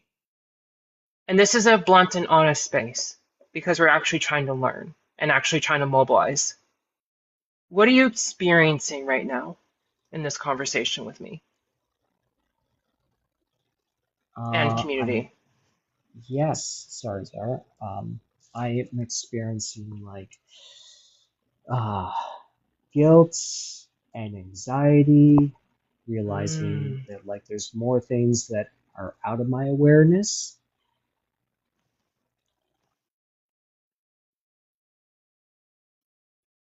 mm. Would that be the heart of what you're experiencing, or is there more? I'm trying to like name it closer to like emotional connections. So uh, yeah, I'm feeling like sadness to realize that like I could be enabling other ways that I wasn't aware of, and that I am saying something uh, that is just wrong and disrespectful. Hey, Kay, are you there, sweetie?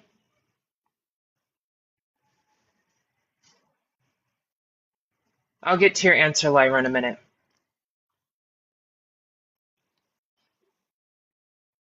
Okay.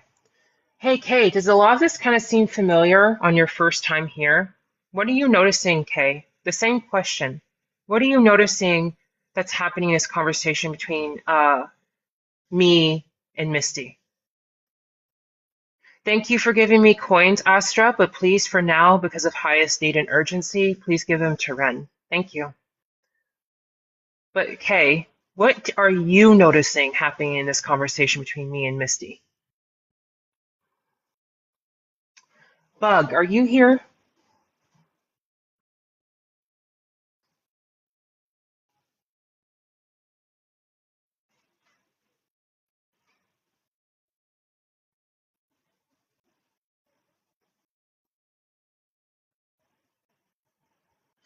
Okay, I'll go to Lyra real quick and then I will introduce GI in just a moment.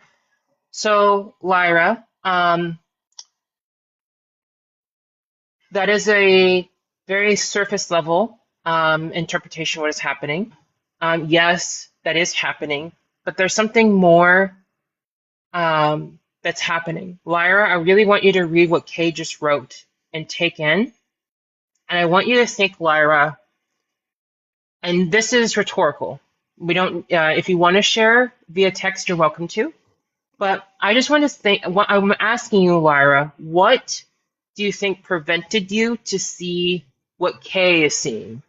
Because Kay is getting much closer to what I'm observing.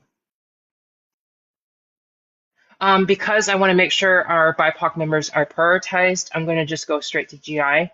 Hi, GI. Could you introduce yourself with your age, race, and possible ancestry, and your relation to trans experience and your pronouns? Okay, I'll do my best to answer.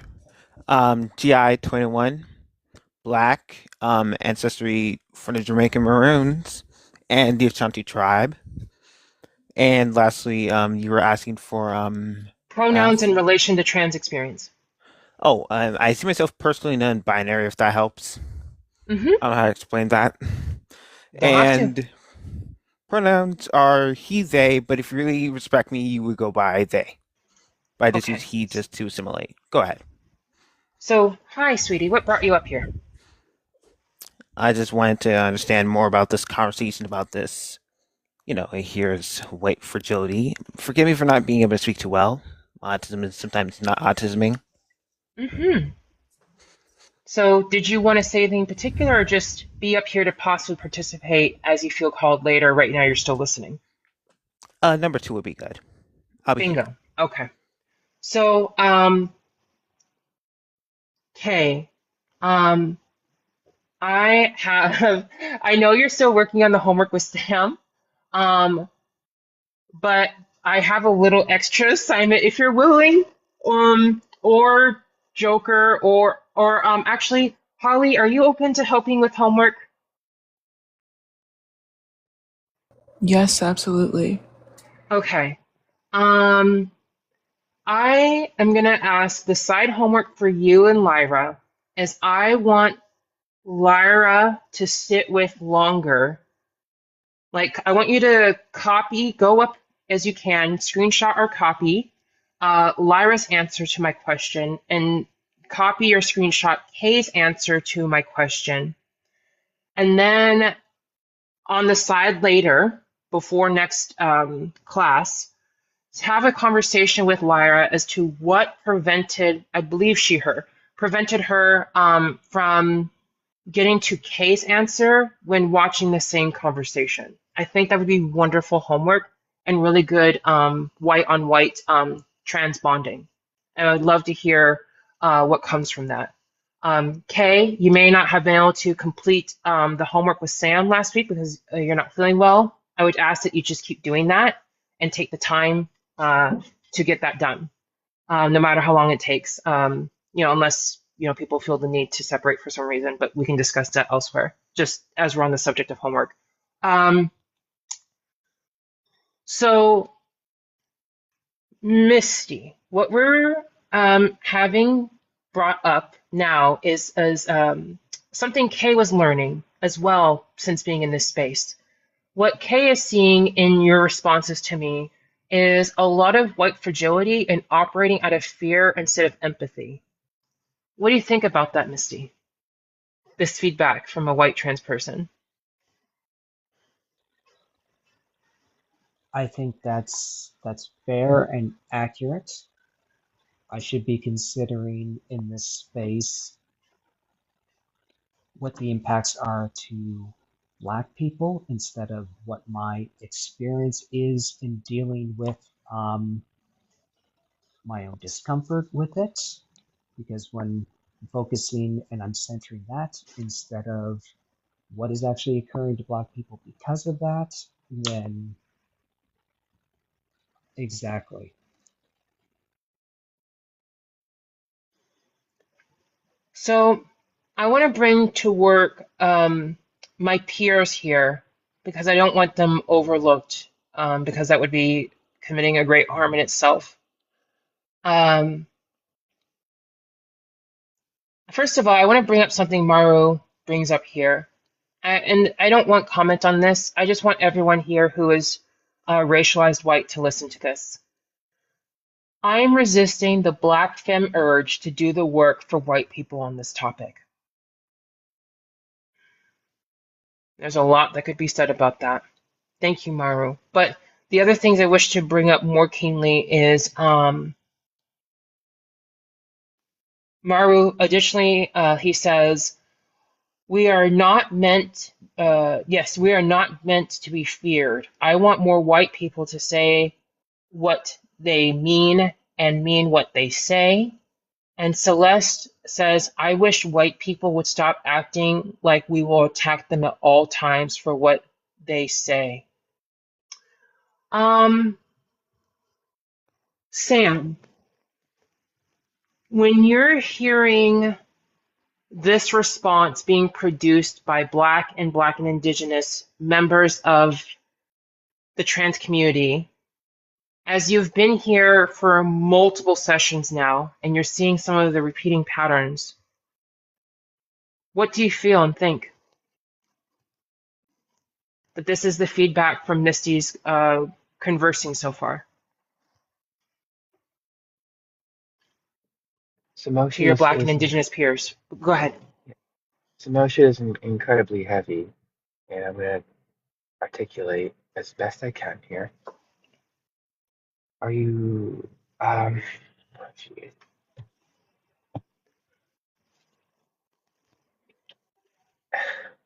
I feel like I give up, but you don't. Like,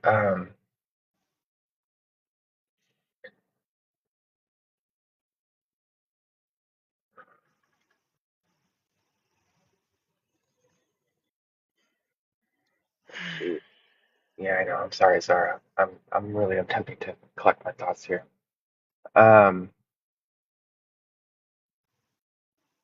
Like I have the feeling, but I'm very sorry. I can't. I'm struggling to get it out. Um, this is an Okay. opportunity for me. I can. Sorry. Maru tells you you've got to work harder, and that's why Yep. you and Kay need to finish that homework. Understood. Sam, I'm going to set a boundary. Until you feel able to express more empathetic outward efforting, I'm going to call on you far less right now. I am going to call on you far less until I see thoroughly fulfilled homework done by Kay. If it's delayed because Kay is unwell, I will not hold that against you because Kay is unwell. And what I'm asking of Kay to do is a lot of labor because, baby, you need a lot of it. So I want to be clear. If you by Kay's side of things, if it doesn't happen, I understand Kay is navigating illness, okay?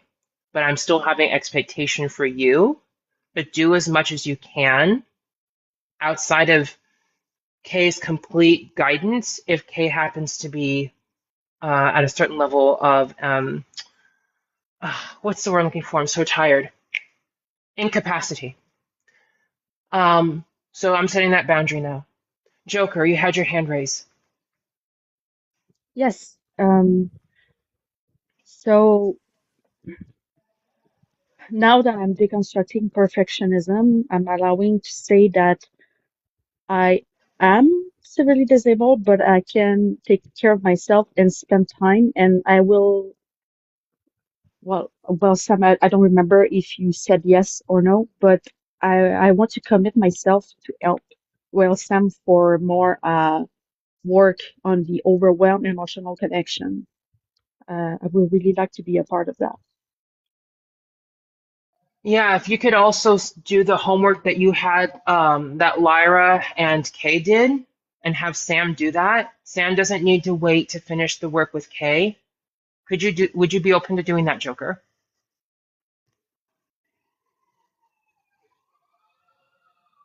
Um, yeah, sorry, my brain just dissociated. Can you please repeat the question?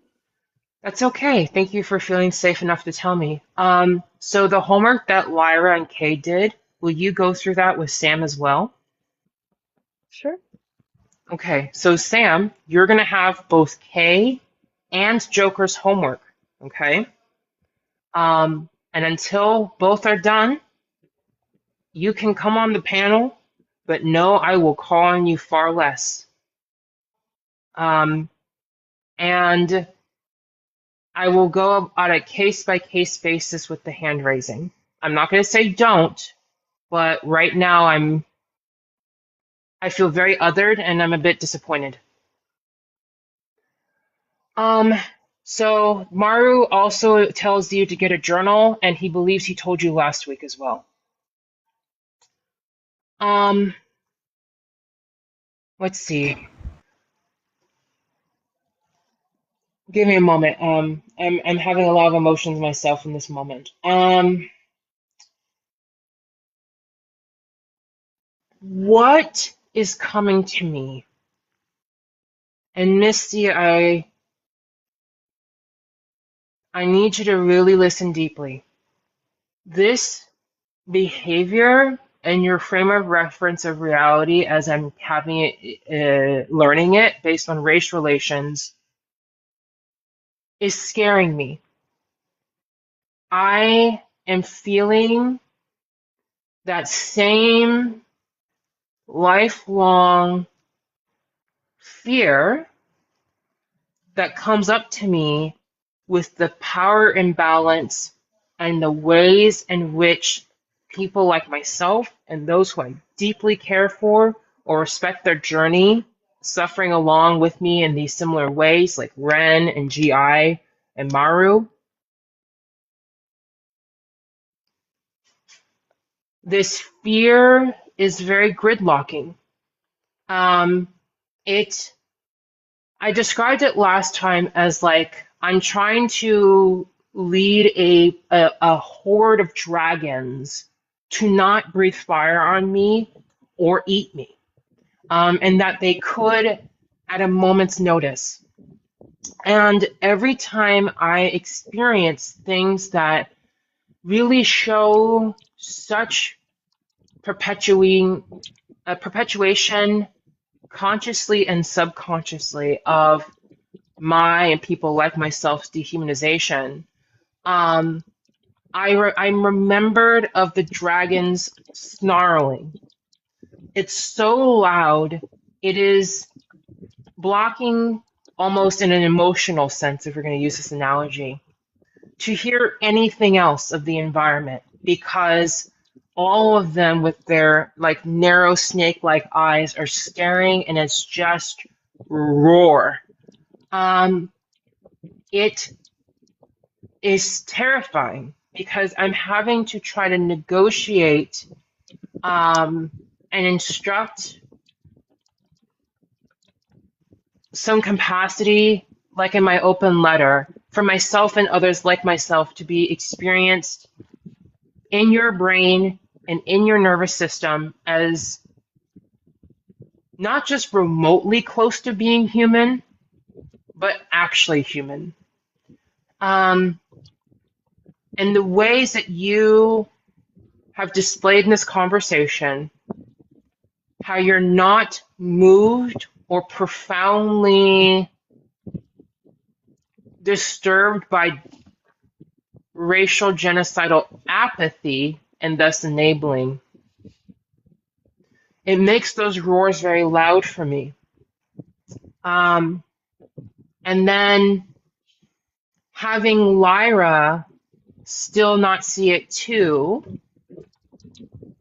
it's that continuous horde of dragons.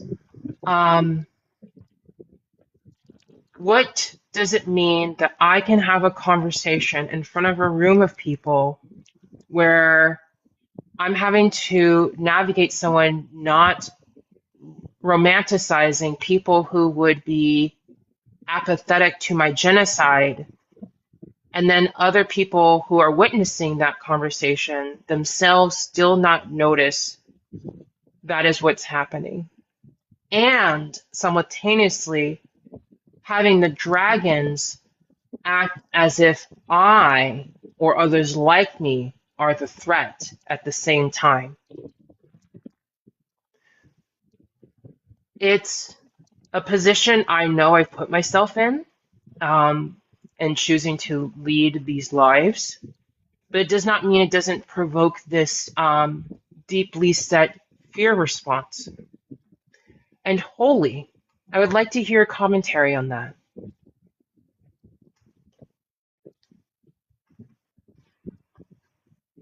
Yeah, I don't think you should be taking this as an insult or an attack, because it really is valuable critique. I would tell you that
While Holy is texting,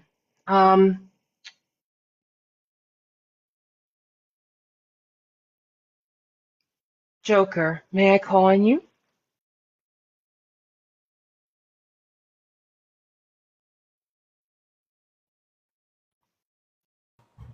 Yes, sorry. Yeah, this is Vega. Yeah. Would you be open to responding to what I shared?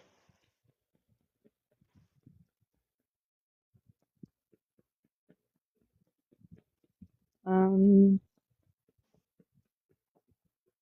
You're not to being be in insisted to. all honesty, we switch it, but we switched. We were just seeing the pain that you are having right now.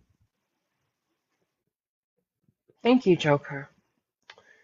GI or Maru, is there anything you would like to say to myself or Misty or the panel? I have a lot to say, actually.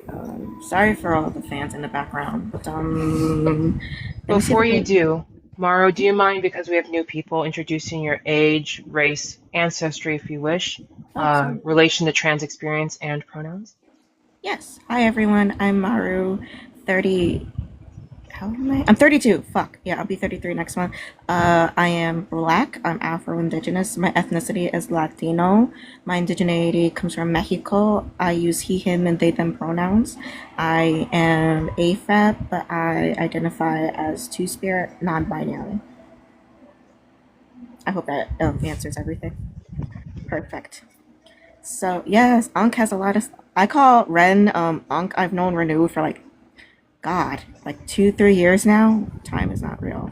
But anyway, I have particular beef with what Misty has said since I been in the comments on the panel. I feel objectified, and the way Misty, you have talked about us, the Black and the BIPOC community, it feels othering in a way.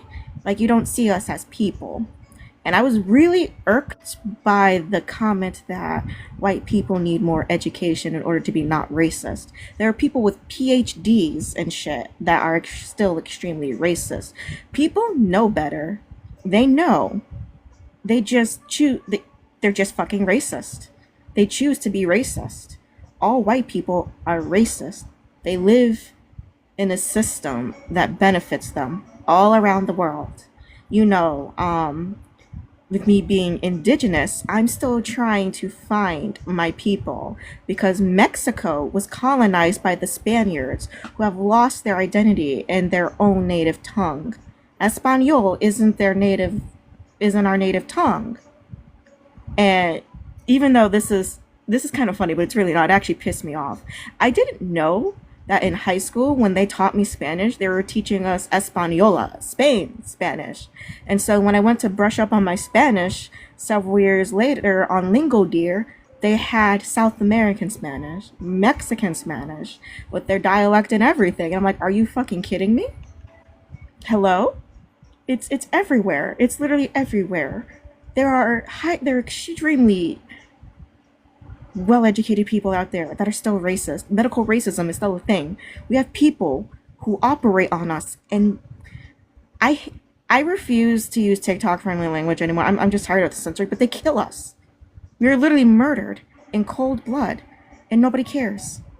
It doesn't matter if you're ignorant or you don't have a college degree. They're still racist. Even the most poor, uneducated white person will still be racist because we're black and we're brown. And this is like a double-edged sword, but I feel like y'all white people need to talk to more black people. But at the same time, I feel that's dangerous and harmful. I don't want you to talk to me if you're going to be like this. I don't have the brain cells, the mental and emotional capacity to deal with the insensitivity.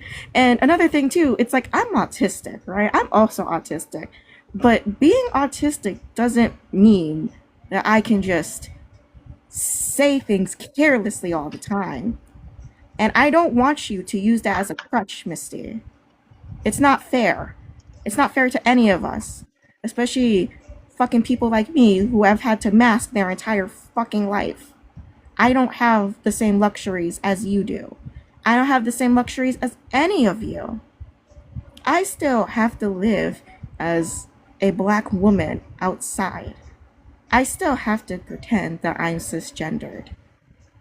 It's not fair, but I have to keep going. And I have to keep fighting against the very urge to do shit like this. But y'all need a reminder. I'm kind, but I'm not nice.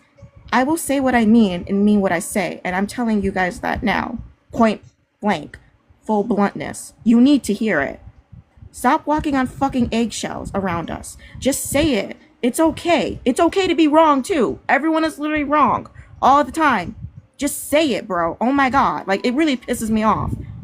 And I just get so fucking frustrated. It's so fucking insensitive. You're not objects. We're human fucking beings too. God damn it. Anyway, I'm gonna mute up and play more Animal Crossing because I'm getting fucking angry again. Thank you, Maru, for sharing your anger.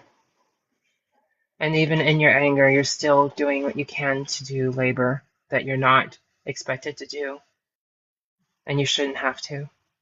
Ren, did you want to speak immediately now, or did you want Misty to respond first before you spoke? I would like Missy to respond and then to go after, please. Misty, you are being asked by feedback within the trans community to respond.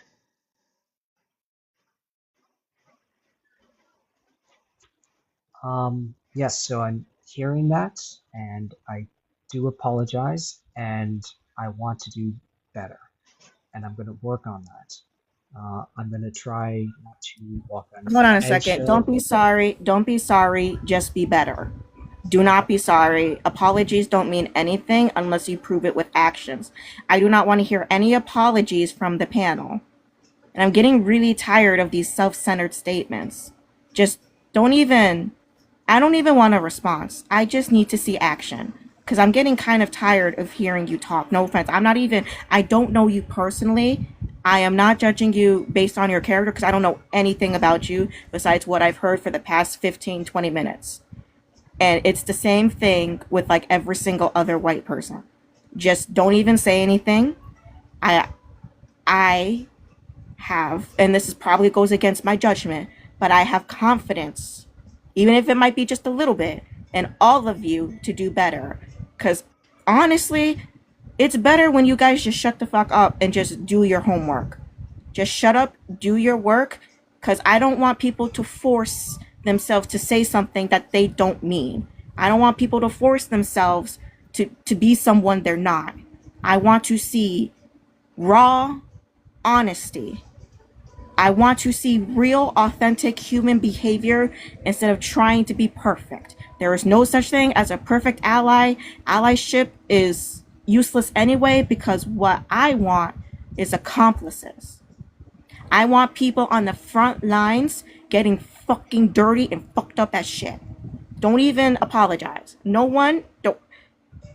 Just be better. Actions speak louder than words. I'm not mad at anyone on the panel. I don't hate anyone. I'm just old and tired.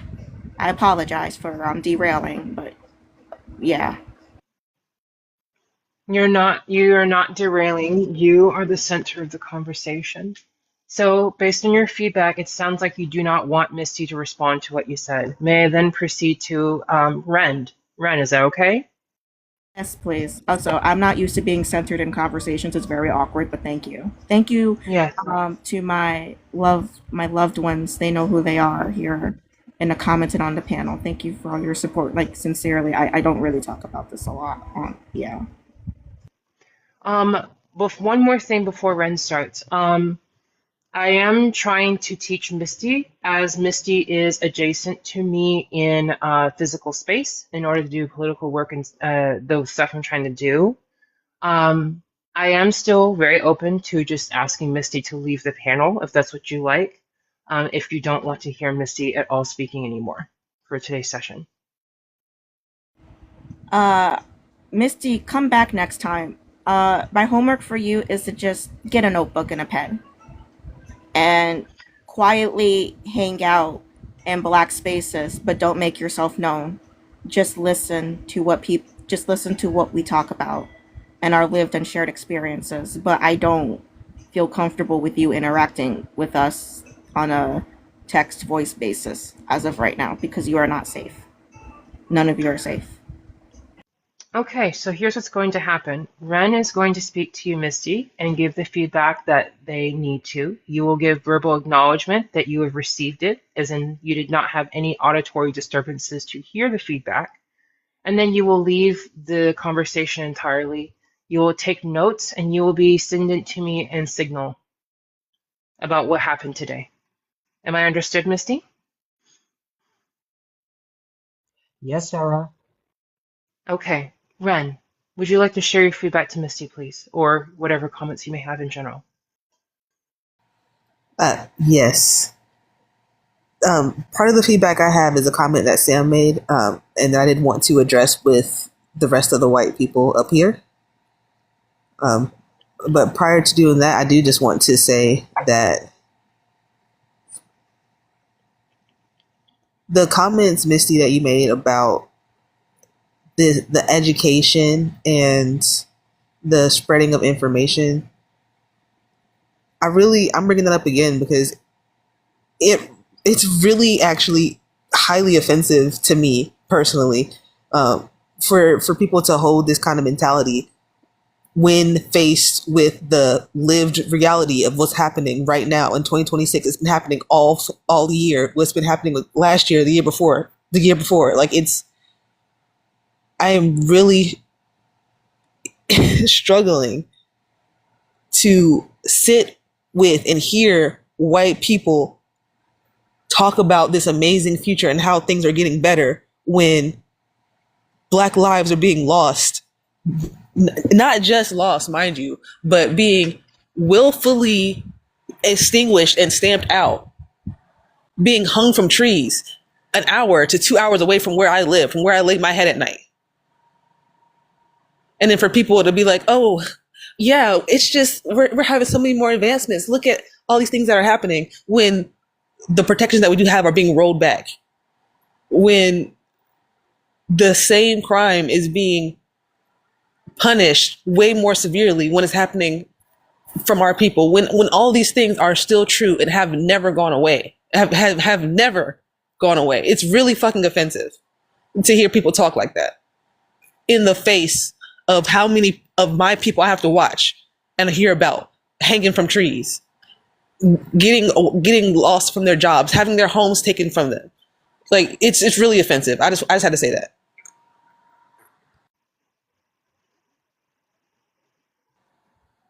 I hear you, Ren.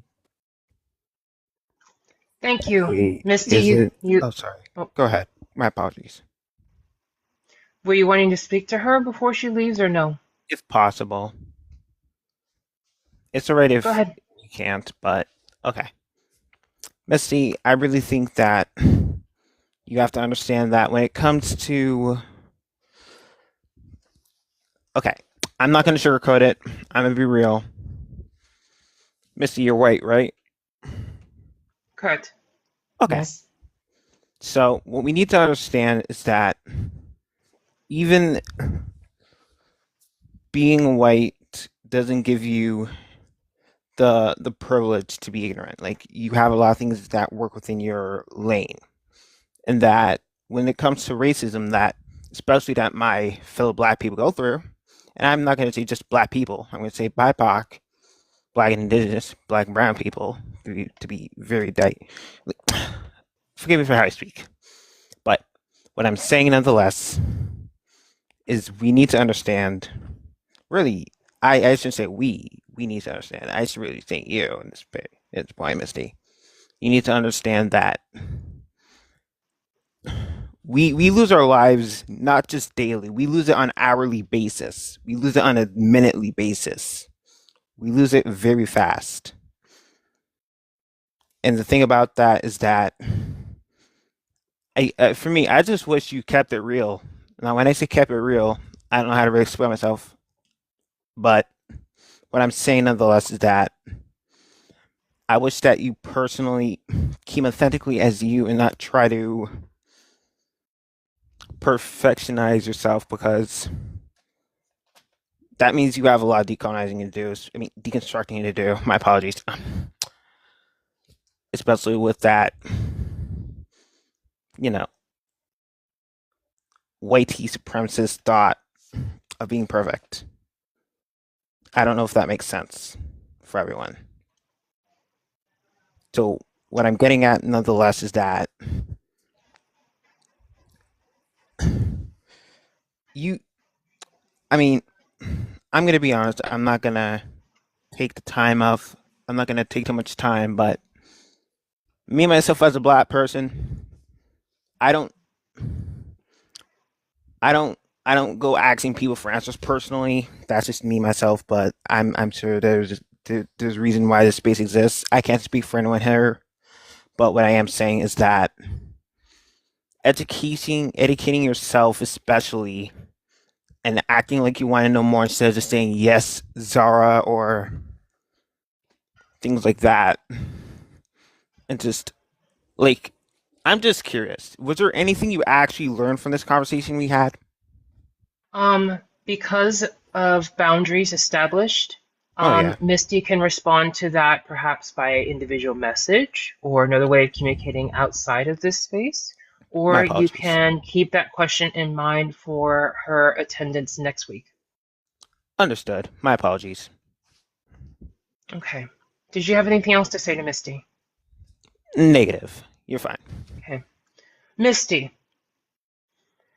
you understand the imperative of us in danger as trans people. Otherwise, you would not have met with me as I'm trying to find in-person people to do what we can to save trans people in the States. Who is talking to you right now are trans people, racialized trans people from the States.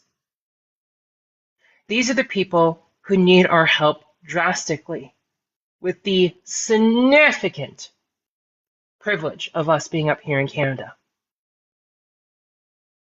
These are the people whose lives we must be centering in the work that I'm attempting to plan to do with you. But Misty, you're not even close to making them human in your consciousness. And I use the framing making them human because that is the level of power dynamics as reinforced by what has happened in this conversation. You are being called out to be called in. I hope you will choose this opportunity of listening and reflecting on your behavior and your relationship to colonization and the way you've expressed it in ways that have been harmful to Black and Indigenous people within the trans community as a way to grow and mature more. Because I still need your help in physical space, but I will go forward without you if this is where you choose to draw a line with your white fragility. Now, you will take notes of this lesson. You will be detailed. You will take your time. I do not want them rapidly. I want them thoroughly. You will be sending them to my Signal message about these notes. And eventually, I will be checking in with Maru and the others and see if they have additional homework for you, including the journal and the way in which you can attend Black spaces silently without presence to learn is already one homework Maru has given. But I will be checking in afterward with my Black and Indigenous cohorts to see if they have anything else in terms of homework for you to do. You will be expected to do this homework. Now please leave without word or comment from this entire panel and this live today. Thank you for your time, Misty. See you soon on Signal.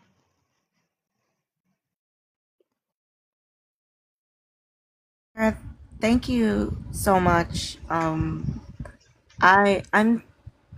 a little bit of a shy person when it comes to talking about this topic for obvious reasons, but thank you for giving me a voice in particular. I do feel that my word is valued here. I'm getting emotional, so I'm gonna mute up and thank you. Okay. I'm I very sorry that. Oh, go ahead. no, it's okay. It's okay. I can wait.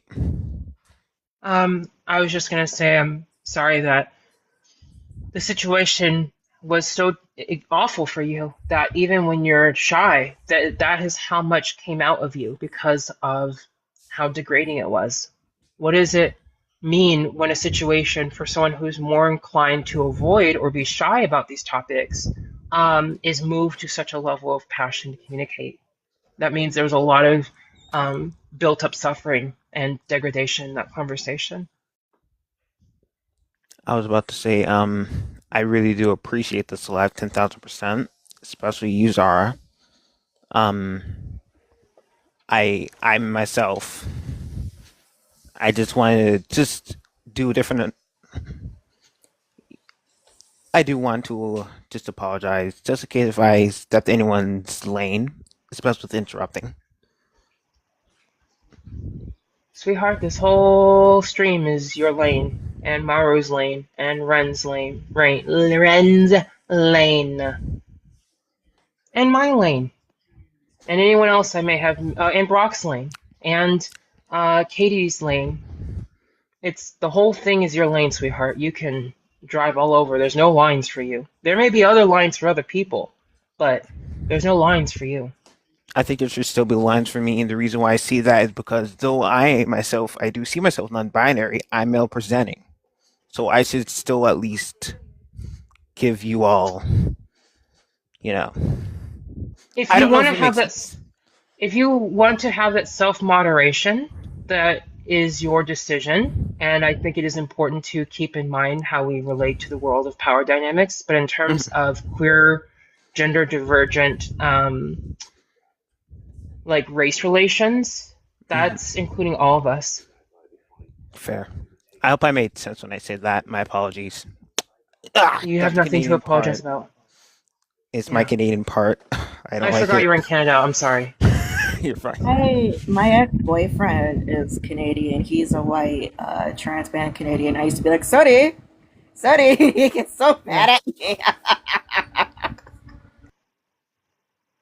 Is forgive me, I'm desperate because it's so few people. Is he salvageable?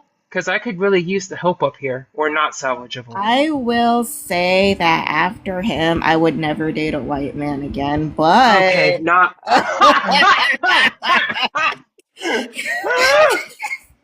I told him to make a TikTok, but I love him dearly. But I think he's too sensitive for a panel like this, and that is why we are not together anymore. I still talk to him, but I am so afraid to put him in spaces. I'm laughing, but it's sad. It is really sad. Yeah, I guess like our genocide is way more comfortable, but yeah. Yeah, it's like he's aware, he is, but there's also, he's still a white man at the end of the day, you know?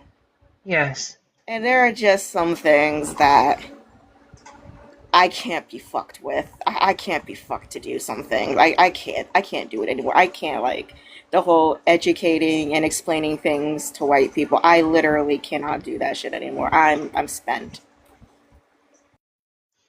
Well, you're welcome to be here to even just share what your experiences are like and be emotionally centered. But I am trying to have an educational space here by the nature of trying to attempt some meager capacity of trans unity in the face of horrific threat to life. So I think hear your exhaustion, but I do wish to state more firmly that this is my intention here, however. You do not have to participate, though, in that way. Absolutely. I still like to show up for my family and my friends. I think I will harass him into making that TikTok account I told him to make like 5 months ago. And I will tell him to show up here and see what he thinks. I am good at bullying him, so. Okay. Hello, Celeste. Welcome. Did you have anything you wanted to say? And since we have new people, but they're not new to you, so never mind.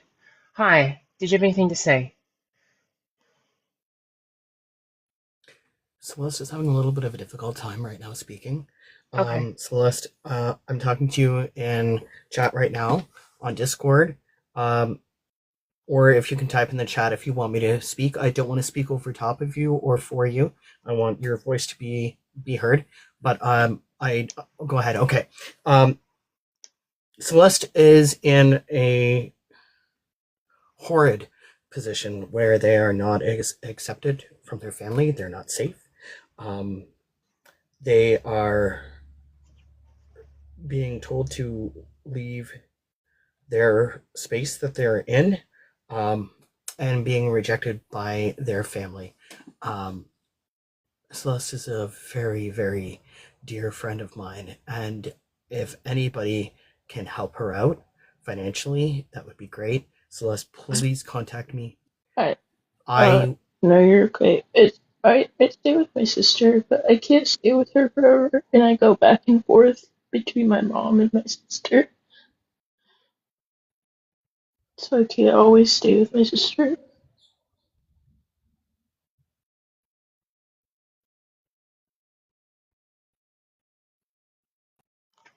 Okay. We will do what we can to spread the word around. I'm very sorry. That sounds terrifying, Celeste.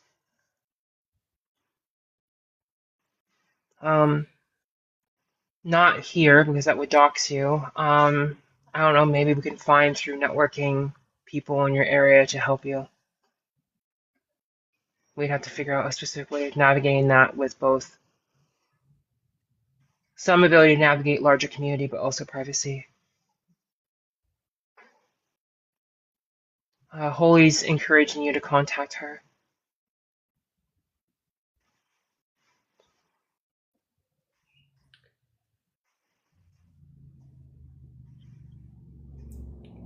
Anything I can do, Celeste, day or night, you can call anytime. You just call me. Okay? You are an amazing person. And what is being done to you is horrid. Just horrid. And I am so sorry.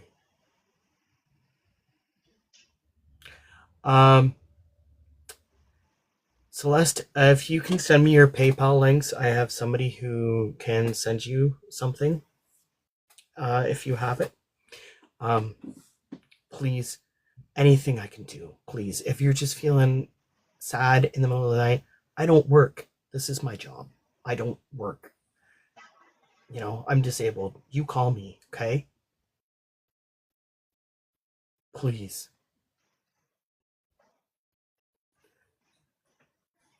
Everybody in the comments, if you could just DM me and then I'll respond to y'all. I don't want to put out my my Cash App's my legal name, so I don't want to put that out. But thank you guys for offering your help. I'm gonna draw.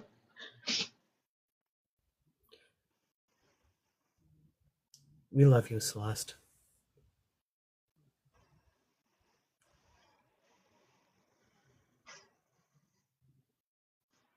Family, I'm adopted. Family is more made up of who you choose to be your family, Celeste. And I would be proud to have you as my family member at any time, okay? You are important, you are worthy, and you are valid. And please, don't take these people's rejection as a sign of your worth. You are worth so much more. Please.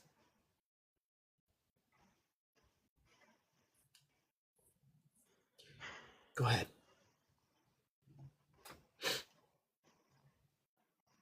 I'm sorry you're having to face this degradation and need for survival. I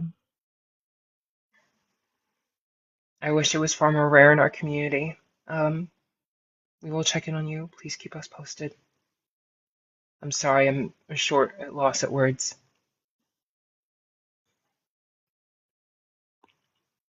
But thank you for coming up to share what's happening to you, Celeste.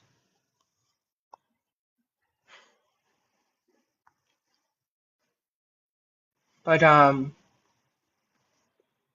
the contrast of experiences between what just happened with the white trans person on the panel and then what's happening to Celeste brings into stark focus what the fuck we've been talking about.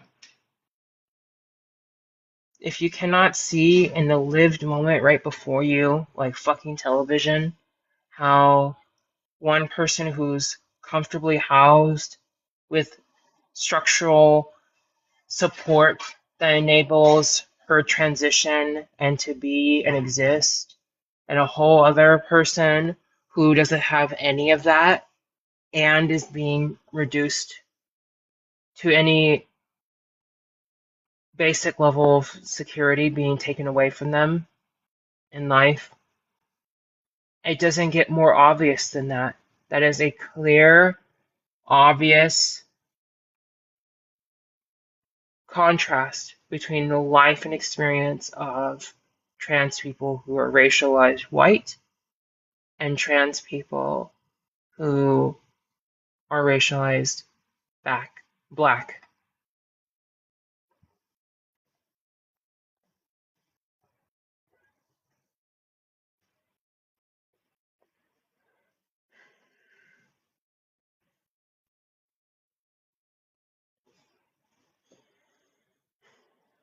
Totally can relate to that, Celeste. I only use the he pronouns because people will not accept me personally.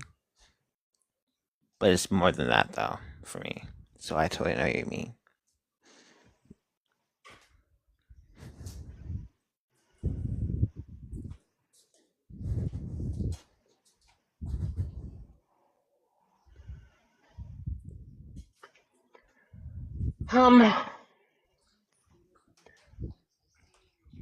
I think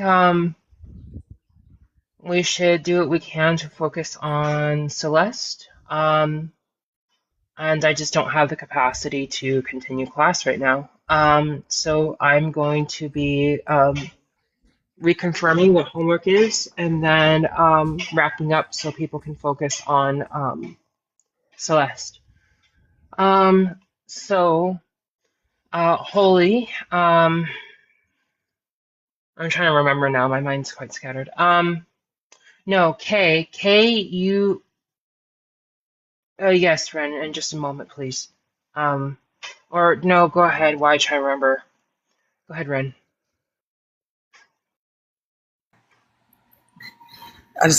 Okay. I'm taking the go ahead as good to go. I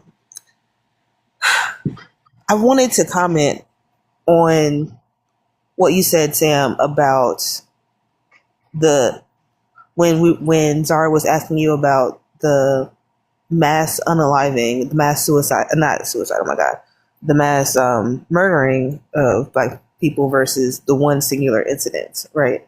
And we're going back and forth trying to get you to connect. And when the one connection that you actually did end up making was to anger and violence and wanting to torture and unalive these people who were doing these things, right? The reason why I want to bring this up is because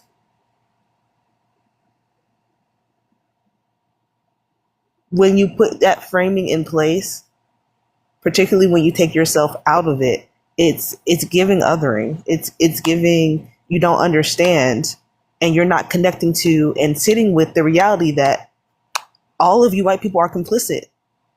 You're talking about wanting to torture and kill these people. That was talking about torturing and killing yourself because you are not separate from what is happening.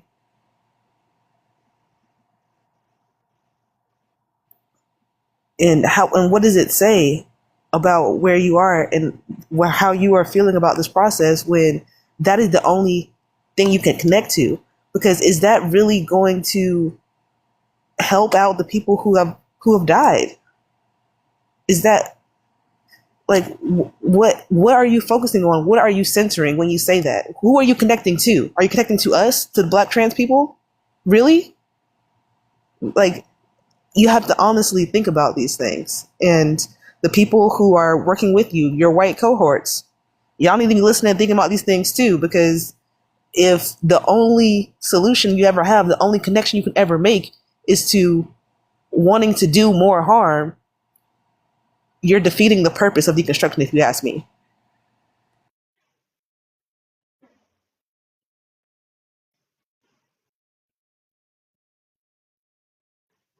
Joker wants to speak next.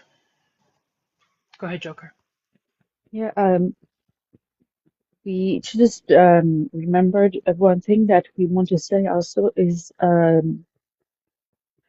we remembered that when I offered to help you, well, Sam, you had a bigger emotional reaction to me as a white person, privileged, helping you, than the harm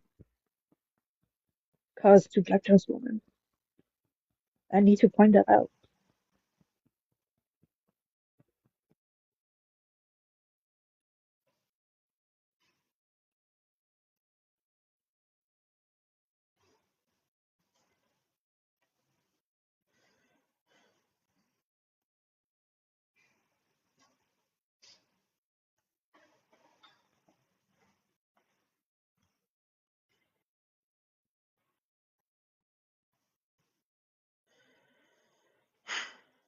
Kay, Lyra, are you here?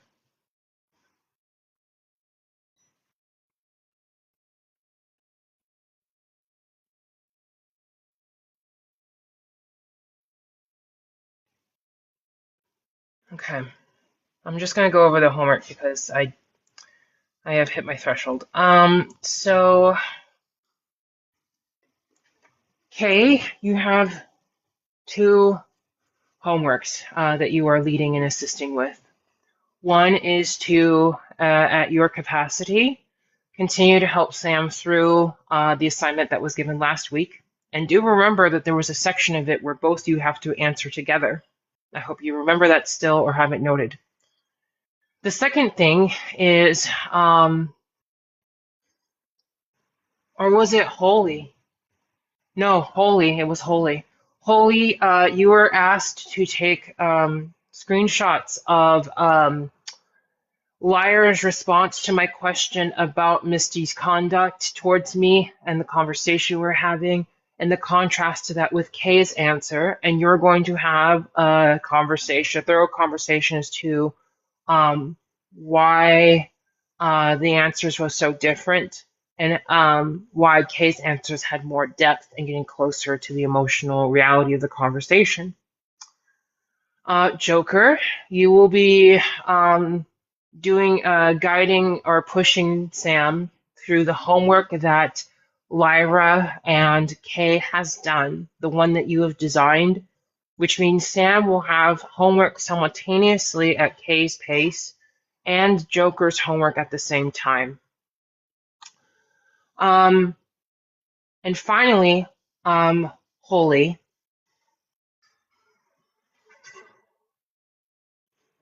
Outside of the homework with Lyra, and Lyra, you also have a second piece of homework. Not only will you have conversation with Kay, you will also then be having a leading conversation with Misty. So you'll be messaging Misty with the feedback you had given to Misty. So in one conversation, you will be taking a lead, and in another conversation, you will be the one being led in growth. I think doing both at the same time will be very educational for you, Lyra. So Lyra has two pieces of homework. Kay has the same piece of homework with Sam. Holy has homework with Lyra. And I'm seeing if I want Holy to do anything else.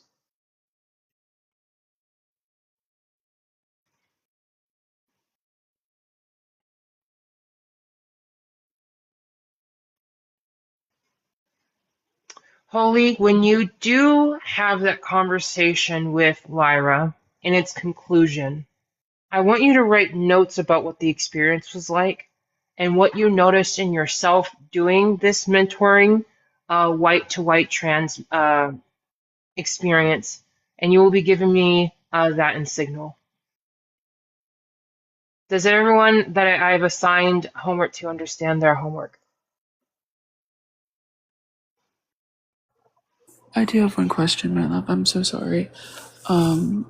Just to be sure, I'm going to compare Lyra's response with Kay's response. Yes.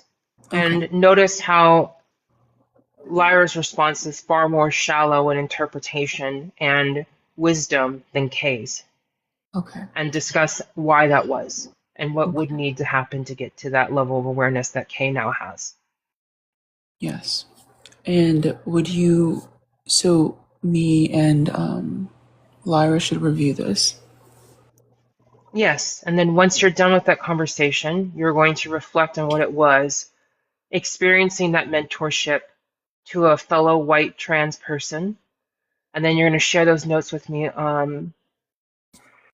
probably by Signal. Right. Okay. All right. Thank you. Okay. I don't have more capacity. Everyone that is not Black or Indigenous, please leave the panel except the host, co-host.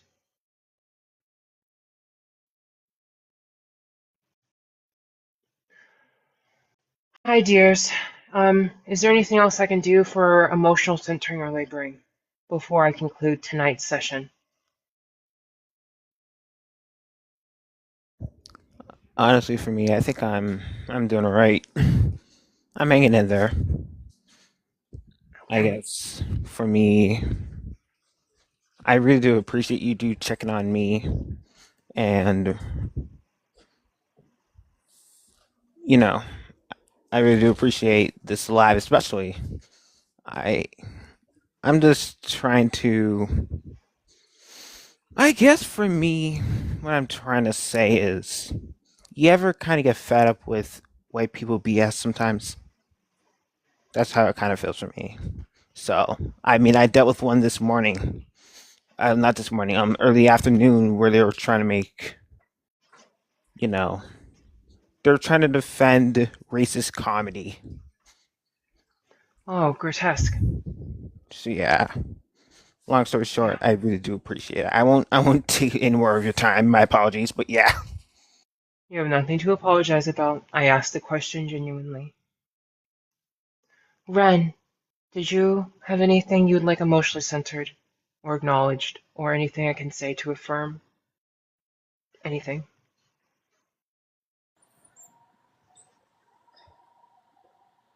I just want to say that while this space, well, no, not this space. Let me be more specific. That my Black and BIPOC peers in this space really touch our heart, and with you being the curator of this space, it really means a lot to us, Sar, and just you in general. Like, we tell you this every time we see you, I feel like, but we just really deeply appreciate you.